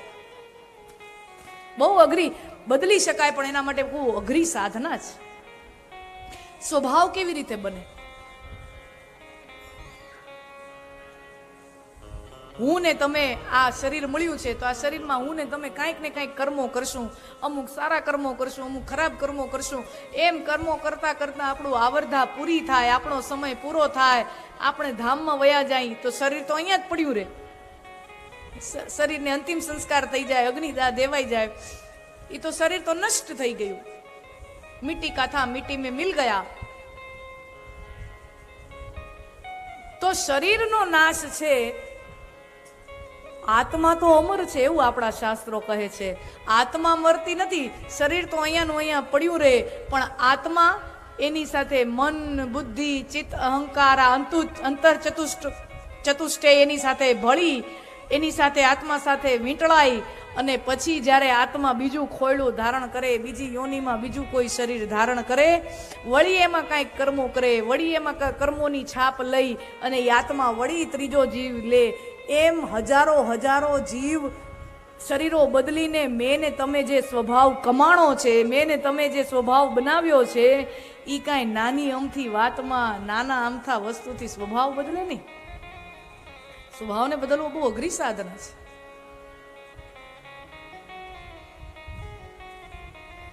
તો આ ધૂંધુલી ખરાબ સ્વભાવ વાળી અને આત્મદેવ વિચાર કરે કે ભગવાને બધું આપ્યું.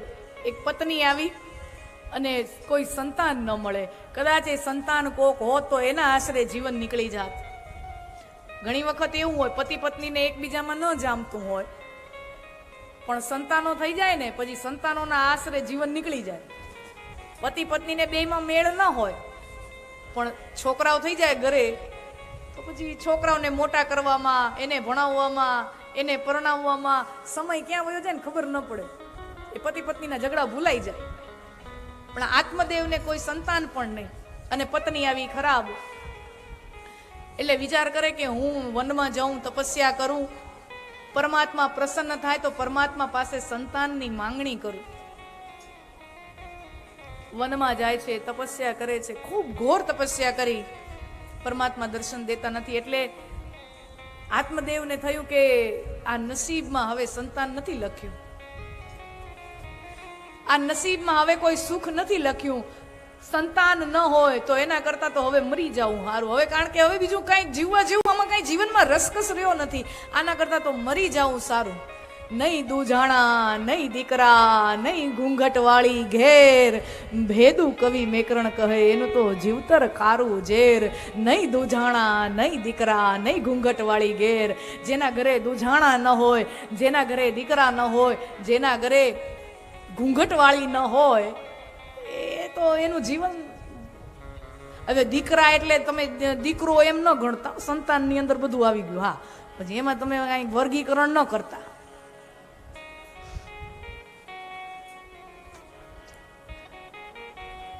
આત્મદેવ આત્મહત્યા કરવાની કોશિશ કરે છે. આત્મહત્યા કરવાની કોશિશ કરે છે. જંગલમાંથી લાકડાઓ વીણી આવ્યો, ચિતા જેવું બનાવ્યું અને આત્મહત્યા, આગ લગાડી અને એના ઉપર ચડવા જ જાય છે. જીવનમાં એવા અમુક એવા પ્રસંગો આવતા જ હોય છે. અને કારણ કે અમે આ ક્ષેત્ર સાથે જોડાયેલા છીએ એટલે લોકો પોતાની ક્યારેક ક્યારેક અંતરંગ સમસ્યાઓ જે બીજા કોઈ પાસે ખુલ્લી ન મૂકી શકતા હોય એવી ક્યારેક ક્યારેક આપણી પાસે આવીને કહેતા હોય. અને ત્યારે સમાજીઓને એમ લાગે કે મોટા ભાગના લોકોને, 80% લોકોને જીવનમાં ક્યારેક ને ક્યારેક કોઈ ને કોઈ તબક્કે આવો વિચાર આવે છે અને આવે છે કે આના કરતા તો મરી જાવ સારું. કારણ કે જીવન તો શું છે, સુખ દુઃખનું ચક્ર છે. ક્યારેક સુખ હોય, ક્યારેક દુઃખ હોય, ક્યારેક સુખ હોય, વળી દુઃખના દિવસો, વળી સુખના દિવસો. પણ જીવનમાં ક્યારેક એવી થપાટ લાગે, દુઃખની એવી થપાટ લાગે, માણસ મનોબળ, માનસિક રીતે પોતાનું મનોબળ હારી જાય. વેપારમાં કોક ખોટ જાય, કોક પ્રેમ પ્રસંગોમાં ખોટ જાય, કોક સંબંધોમાં ખોટ જાય. નાના નાના ભૂલકાઓ ભણવા તો રિઝલ્ટમાં નાપાસ આવે તો ઘણા ઘણા એવા પગલા લઈ બેસતા હોય છે. વેપારીઓના એવા સમાચાર આવે, ગૃહિણીઓના આવે કે જરાક અમથી વાતમાં માઠું લાગી જતા. સમાચાર પત્રકો વાંચો તો એમાં તો લખે કે નાની અમથી વાતમાં માઠું લાગી જતા, આવા સમાચારો આવે. ટૂંકમાં કહેવાનો આશ્રય એ છે કે જીવનમાં એવા અનેકો અનેકો પ્રસંગો આવે જ છે કે જ્યારે હું ને તમે આપણે મનથી હારી જતા હોય અને આપણને એમ થાય બસ હવે આ છેલ્લું પગલું ભરી લેવાનું છે. કારણ કે આપણે હું જેમ બધું ટૂંકી બુદ્ધિ વાળા રહ્યા ને, ટૂંકું ટૂંકું જોવા વાળા રહ્યા, દૂરનું આપણે જોઈ ન શકીએ. આપણને ત્યારે એ ઘડીએ દેખાય નહીં કે અત્યારે આમ છે, થપાટ લાગી છે, વાંધો નહીં, આવનારા દિવસો તો આના કરતા સારા હશે ને, ભગવાન સારા દિવસો બતાવશે. અબ્દુલ કલામના જીવનમાં આવો પ્રસંગ બનેલો છે. વિચાર કરો, ભારતમાં એકમાત્ર કોઈ માણસ એવું હોય કે જેના વિશે કોઈ પણ નેગેટિવ ચર્ચા ક્યાંય ન થતી હોય. હા, આ દેશે તો ભગવાન રામ અને ભગવાન કૃષ્ણને નથી મૂક્યા. આ એવો દેશ છે. હા, મોદીજીના વખાણ કરવા વાળા હોય તો મોદીજીના નિંદા કરવા વાળા મળે ને, એમ બધા ટૂંકમાં બધા પક્ષના લોકો હોય. એક કલામ સાહેબનું એક એવું ચરિત્ર મળે કે જેની કોઈ નિંદા માટે કોઈ એક માણસે કોઈ એક શબ્દ ઉચ્ચાર્યો નથી. આખા ભારતની અંદર કોઈ એવો માણસ ન મળે કે કલામ સાહેબની વિશે કોઈ નિંદા કરી હોય. એવો મેધાવી વિજ્ઞાન ઋષિ કહેવાય કે જેને ભારતને આખા દુનિયાના ફલકમાં એક મિસાઇલો આપી અને પરમાણુ શસ્ત્ર આપ્યા એને વાજપેયી સરકારના સમયમાં, અને કીધું કે ભાઈ, અમેરિકાની આંખમાં આંખ નાખીને કીધું કે ભાઈ અમે આ પરમાણુનો અખતરો કરી લીધો છે, ટેસ્ટિંગ કરી લીધી છે, તમારાથી થતું હોય કરો. અમેરિકાએ તો બહુ કોશિશ કરી કે આપણે ન કરીએ, પણ છતાંય કલામ સાહેબને આખી ટીમ, વાજપેયી સરકાર બહુ મહેનત કરી. એવું એ વ્યક્તિત્વ વિજ્ઞાન ઋષિ કહેવાય. એના જીવનમાં એવા દાખલાઓ આવે કે માણસ હતાશ થઈ જાય, કે આપઘાત કરવાની કોશિશ કરે. કલામ સાહેબને ખરેખર તો મિલિટરીમાં ભરતી થાવતું, આર્મીમાં. યુવાની કાળમાં એને 13-14 વર્ષના હતા ત્યારે એને એક જ સપનું હતું કે ભારતમાંની સેવા કરવી છે, આર્મીમાં જોડાવવું છે. અને આપણે ત્યાં દેહરાદૂનની અંદર મોટું સેન્ટર છે, આર્મીની એકેડેમી છે, ડિફેન્સ એકેડેમી છે. ત્યાં એડમિશન લે, ભરતીની પ્રક્રિયા હોય ત્યાં. હવે જો કલામ સાહેબનું શરીર તો કદ કાંટી જુઓ તો આર્મીના જવાન તરીકે ચાલે એવું નહીં, બરાબર છે. એકદમ કોમળ શરીર છે, મૃદુ શરીર છે, હાઈટ એવી નહીં. આર્મી માટે તો અમુક હાઈટ જોઈએ, અમુક બોડી જોઈએ, અમુક બધું જોઈએ. તો ત્યાંથી હવે વિચાર કરો, એક તો એ રે તમિલનાડુ, ત્યાંથી વાં જવાનું, ટિકિટના પૈસાને એવા ગરીબ ઘરમાં એ સંતાન ઉછરતું હોય.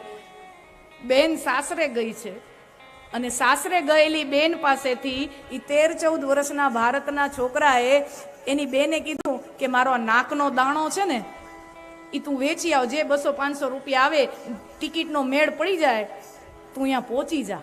અને કલામ સાહેબને આત્મવિશ્વાસ કે એક વખત ત્યાં આપણે પહોંચી જશું ને પછી તો કાંઈ વાંધો નહીં, પાછું તો રિટર્ન આવવાની જરૂર જ નથી, એકવાર ભરતી થઈ જાઓ પાછું તો આવવાનું જ નથી. અને ખરેખર નાકનો દાણો વેચ્યો ને તો ખાલી 1 વે ટિકિટ થાય, ત્યાંથી વહાં પહોંચવાની ટિકિટ થાય, એટલો જ મેળ થયો. ગયા અને નાપાસ. ખૂબ યુવાન અવસ્થા, નાપાસ. હવે વિચાર કરો, સાસરે ગયેલી બેનનો દાગીનો વેચીને જે માણસ, જે ભાઈ, ભારતમાં તો બેનનો દાગીનો વેચે એ ભાઈ કેવો કહેવાય? આપણે આપણા સામાજિક વ્યવસ્થા એવી છે કે બેન તો આપે, ભાઈ તો આપે, બેનનું લે થોડી, ભાઈ તો આપવા વાળો હોય. પણ બેનનો દાણો વેચી અને ગયો હોય ને અહીંયા નાપાસનો થપ્પો લઈને આવે અને ત્યાં દેહરાદૂનથી ઋષિકેશની પાસે નજીક જ થાય, દેહરાદૂનથી 20-25 કિલોમીટર ઋષિકેશ થાય. ઋષિકેશમાં ગંગાજી વહ્યા જાય જોરદાર પૂર કરંટમાં, ત્યારે યુવાન અબ્દુલ કલામ સાહેબ એ ઝંપલાવવાની કોશિશમાં હતા. ત્યારે શિવાનંદ આશ્રમના મહંતે એનું બાવડું ઝાલીને એને પકડી લીધું. બાપ, આવું પગલું ન ભરાય, આ ન કરાય. તો કે ભાઈ મારે તો દેશની સેવા કરવી હતી, આમ કરવાનું હતું. અરે આ ન થયું તો કાંઈ વાંધો નહીં, પરમાત્માએ તારું નિર્માણ કોક મોટા કામ માટે કર્યું છે. તું હિંમત રાખ, તું આગળ ચાલ્યો જા, તું આગળ ચાલ્યો જા. ભારતનો એક સંત વારી લેતો હોય એને, અને એ વ્યક્તિત્વ પછી તો ઇતિહાસ. કહેવાનો આશ્રય કે જીવનમાં એવા હારના તબક્કાઓ આવે, જીવનમાં એવા નાસીપાસ થવાના તબક્કાઓ આવે, અને જીવનમાં હંમેશા જે જીતી જાય એ જ ઇતિહાસમાં અમર થાય એવું નથી. જે માણસ જીત્યો છે, જે વિજયી બન્યો છે, એ જ ઇતિહાસમાં અમર થાય એવું નથી. મહાભારતની કથાનો નાયક તમે યાદ કરો સાહેબ. મહાભારતની કથાનો નાયક અભિમન્યુ હાર્યો છે, પણ છતાંય મહાભારતના જેટલા પણ મહારથીઓ છે, અર્જુન કરતાંય વધારે યશ અભિમન્યુને મળે છે. અભિમન્યુની શૂરવીરતાને મળે છે કે એકલા હાથે યુવાન છોકરડો કર્ણ જેવા, દુર્યોધન જેવા, દ્રોણાચાર્ય જેવા એવા બધા મહારથીઓની સામે ઝઝૂમ્યો છે, મરતે દમ સુધી ઝઝૂમ્યો છે. અભિમન્યુ જ્યારે મહાભારતના યુદ્ધ વખતે જાય છે ત્યારે મામા થાય ને, કૃષ્ણ મામા થાય, તો મામાના પગે લાગીને જાય છે કે આજે તો ચક્રવ્યૂહનો કોઠો ભેદવાનો છે, મામા આશીર્વાદ આપો. અને કૃષ્ણ ભગવાન આશીર્વાદ આપે છે, યશસ્વી ભવ. દ્રૌપદી જોવે છે, દ્રૌપદી જોવે છે. નહીતર તો આશીર્વાદ જનરલી યુદ્ધમાં જતો હોય એ સૈનિકને માણા શું આશીર્વાદ આપે? વિજયી ભવ. સામાન્ય રીતે વિજયી ભવના આશીર્વાદ આપે. કૃષ્ણ કહે છે યશસ્વી ભવ. અર્જુન અભિમન્યુ આશીર્વાદ લઈને રણે ચડી જાય છે, અને પછી દ્રૌપદી કૃષ્ણને પૂછે છે, સખા તે કેમ ન કીધું વિજયી ભવ, યશસ્વી ભવ એમ કેમ કીધું? અને ત્યારે મામા કૃષ્ણ, ભગવાન શ્રી કૃષ્ણ કહે છે, દ્રૌપદી, હે પાંચાલી, યુદ્ધમાં હાર અને જીતથી કાંઈ નક્કી ન થાય. યુદ્ધમાં ઘણી વખત તો નાલાયક લોકો જીતી જતા હોય છે. યુદ્ધમાં હાર જીતના પરિણામથી યશને કોઈ લેવા દેવા નથી. યુદ્ધમાં ઘણી વખત તો નાલાયક લોકો જીતી જતા હોય છે. ઘણી વખત અધર્મ પણ વિજયી બનતો હોય છે. હાર જીતને ને યશને કોઈ લેવા દેવા નથી. ધર્મને ને હાર જીતને કોઈ લેવા દેવા નથી. પણ આ અભિમન્યુ જે યુદ્ધમાં જાય છે, જે રણે ચડે છે, આ મારો અભિમન્યુ એ જીતીને આવે કે હારીને આવે એ તો નિયતિને ખબર. કૃષ્ણ તો બધું જાણે, પણ બધા ભેદ તો ખોલાય નહીં દ્રૌપદી સામે. એ કઈ જીતીને આવે કે હારીને આવે એ તો નિયતિ જાણે, પણ અભિમન્યુનો યશ જ્યાં સુધી માનવ સમાજની અંદર મહાભારત કથાઓ કે કોઈ પણ કથાઓ ગવાશે ત્યાં સુધી અભિમન્યુનો યશ અમર થઈ જશે. અભિમન્યુનો યશ અમર છે, યશસ્વી અભિમન્યુ છે. હારીને આવ્યો છે, શહીદ થઈને આવ્યો છે, અને છતાં યશ મેળવ્યો છે.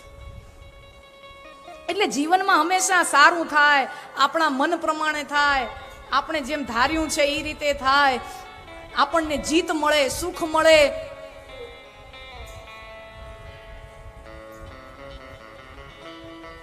અને હું ને તમે આપણે અહીંયા આવ્યા છીએ આ પૃથ્વી ઉપર, મેં ને તમે જન્મ લીધો છે, તો આપણા પ્રમાણે જ બધું ગોઠવાઈ જાય આપણા જીવનમાં. આપણા પ્રમાણે સુખ હોય, આપણા મન પ્રમાણે જીવનમાં બધી સગવડો ગોઠવાઈ જાય એવી ગેરંટી હારે ભગવાને મને તમને નથી મોકલા કે જા બેટા તું જન્મ લેશ ને જીવનમાં તને જેમ મેળ પડશે, તને જેમ માફક આવશે એમ જ થશે.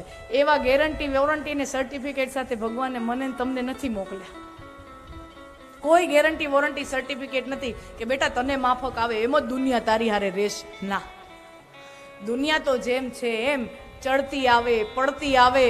તું એમાં મન હારતો નહીં. તું તારું ગાડું હંકારીએ જા તો હું તારો સારથી બનીશ. તું તારે યુદ્ધ લડવાનું ચાલુ કર તો હું તારો સારથી બનીશ. આત્મદેવ અહીંયા હિંમત હારી જાય છે, આત્મહત્યા કરવાની કોશિશ કરે છે. અને ત્યાં ભાગવતની કથામાં મહાત્મામાં લખ્યું છે, એક સંત મહાપુરુષ આવે, એનું બાવડું ઝાલી લે અને કે ભલા માણા આવું સરસ મજાનું શરીર મળ્યું છે, માનવ દુર્લભા માનુષા દેહમ દેહી નામ ક્ષણ ભંગુર. આવું દુર્લભમાં દુર્લભ મનુષ્ય શરીર મળ્યું છે ને તું આમ વેડફી નાખે છે. આટલો જ્ઞાની છો, આટલો વિદ્વાન છો,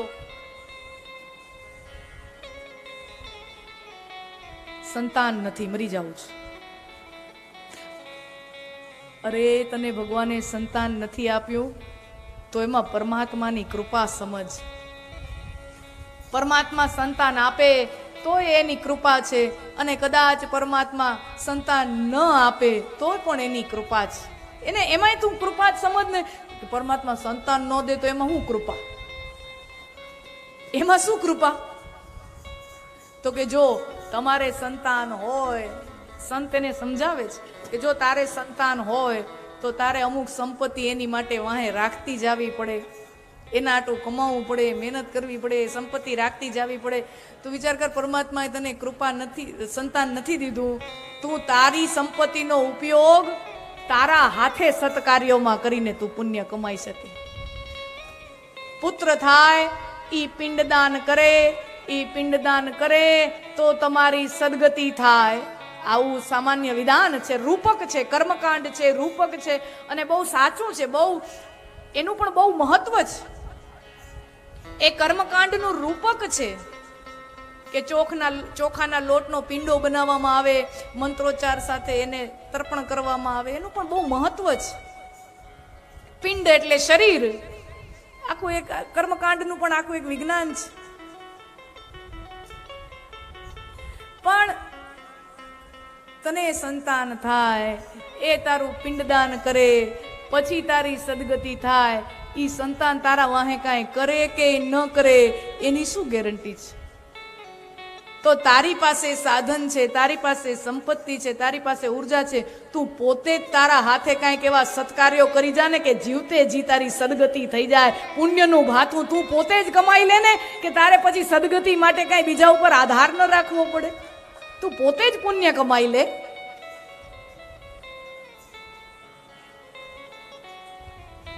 ધન વપરાવવાના 4 રસ્તા આપણા શાસ્ત્રો કહે છે. ધન વપરાવવાના 4 રસ્તાઓ છે એવું આપણા શાસ્ત્રો કહે છે. સો ધન ધન્ય પ્રથમ ગતિ જાકી. રામચરિત માનસમાં મહાદેવ જ્યારે પાર્વતીજીને કથા સંભળાવતા હોય ત્યારે પાર્વતીજીને કહે છે કે હે ભવાની, એ ધન ધન્ય છે કે જે ધર્મના રસ્તે વપરાય છે. સો ધન ધન્ય પ્રથમ ગતિ જાકી, કે જે ધન ધર્મના રસ્તે વપરાય એ ધનને ધન્યવાદ છે. પાર્વતીજી કે ધર્મના રસ્તે ન વાપરીએ તો મહાદેવ કે ધર્મના રસ્તે જો ન વાપરો તો રાજા ટેક્સ લઈ જાય, તો રાજા ટેક્સ લઈ જાય. બરાબર છે ને? સીએ ભાઈઓ હોય ને ખબર છે કે અમુક દાન કરેલું હોય, ચેરિટી હોય, તો એટલું તમને ટેક્સેબલ ઇન્કમમાંથી માફ મળે. એ બધું સંસ્થાઓમાં હોય જ બધું. જો ન કરો તો રાજા ટેક્સ લઈ જાય, કર લઈ જાય. એમાંય ન વપરાય તો ચોર ચોરી કરી જાય. બહુ ભેગું કરીને રાખે, લોભીઓ બહુ ભેગું કરે, એક ગાય તાળા તૂટી જાય ઘણી વખત, તો ચોર ચોરી કરી જાય. તો કે એમાંય બહુ જડબે સલાક બંદોબસ્ત કર્યો હોય, તો ગોદરેજના તિજોરી મારી હોય ને બધું આમ બધું જડબે સલાક બંદોબસ્ત કર્યો હોય તો કે તો કાંઈક આમ શોર્ટ સર્કિટ થાય ને આગ લાગી જાય ફેક્ટરીમાં. ટૂંકમાં ધનના વપરાવવાના અનેકો રસ્તાઓ છે. શાસ્ત્રમાં લક્ષ્મીને ચંચળ કહી. લક્ષ્મી સમુદ્રની પુત્રી છે. સમુદ્ર મંથન થયું તું, કથા આવશે આપણે આગળ. સમુદ્ર મંથન દેવો ને દાનવો વચ્ચે થયું, તો સમુદ્ર મંથનમાંથી લક્ષ્મીજી પ્રગટ થયા, અને લક્ષ્મીજીએ નારાયણના ગળામાં માળા પહેરાવી છે.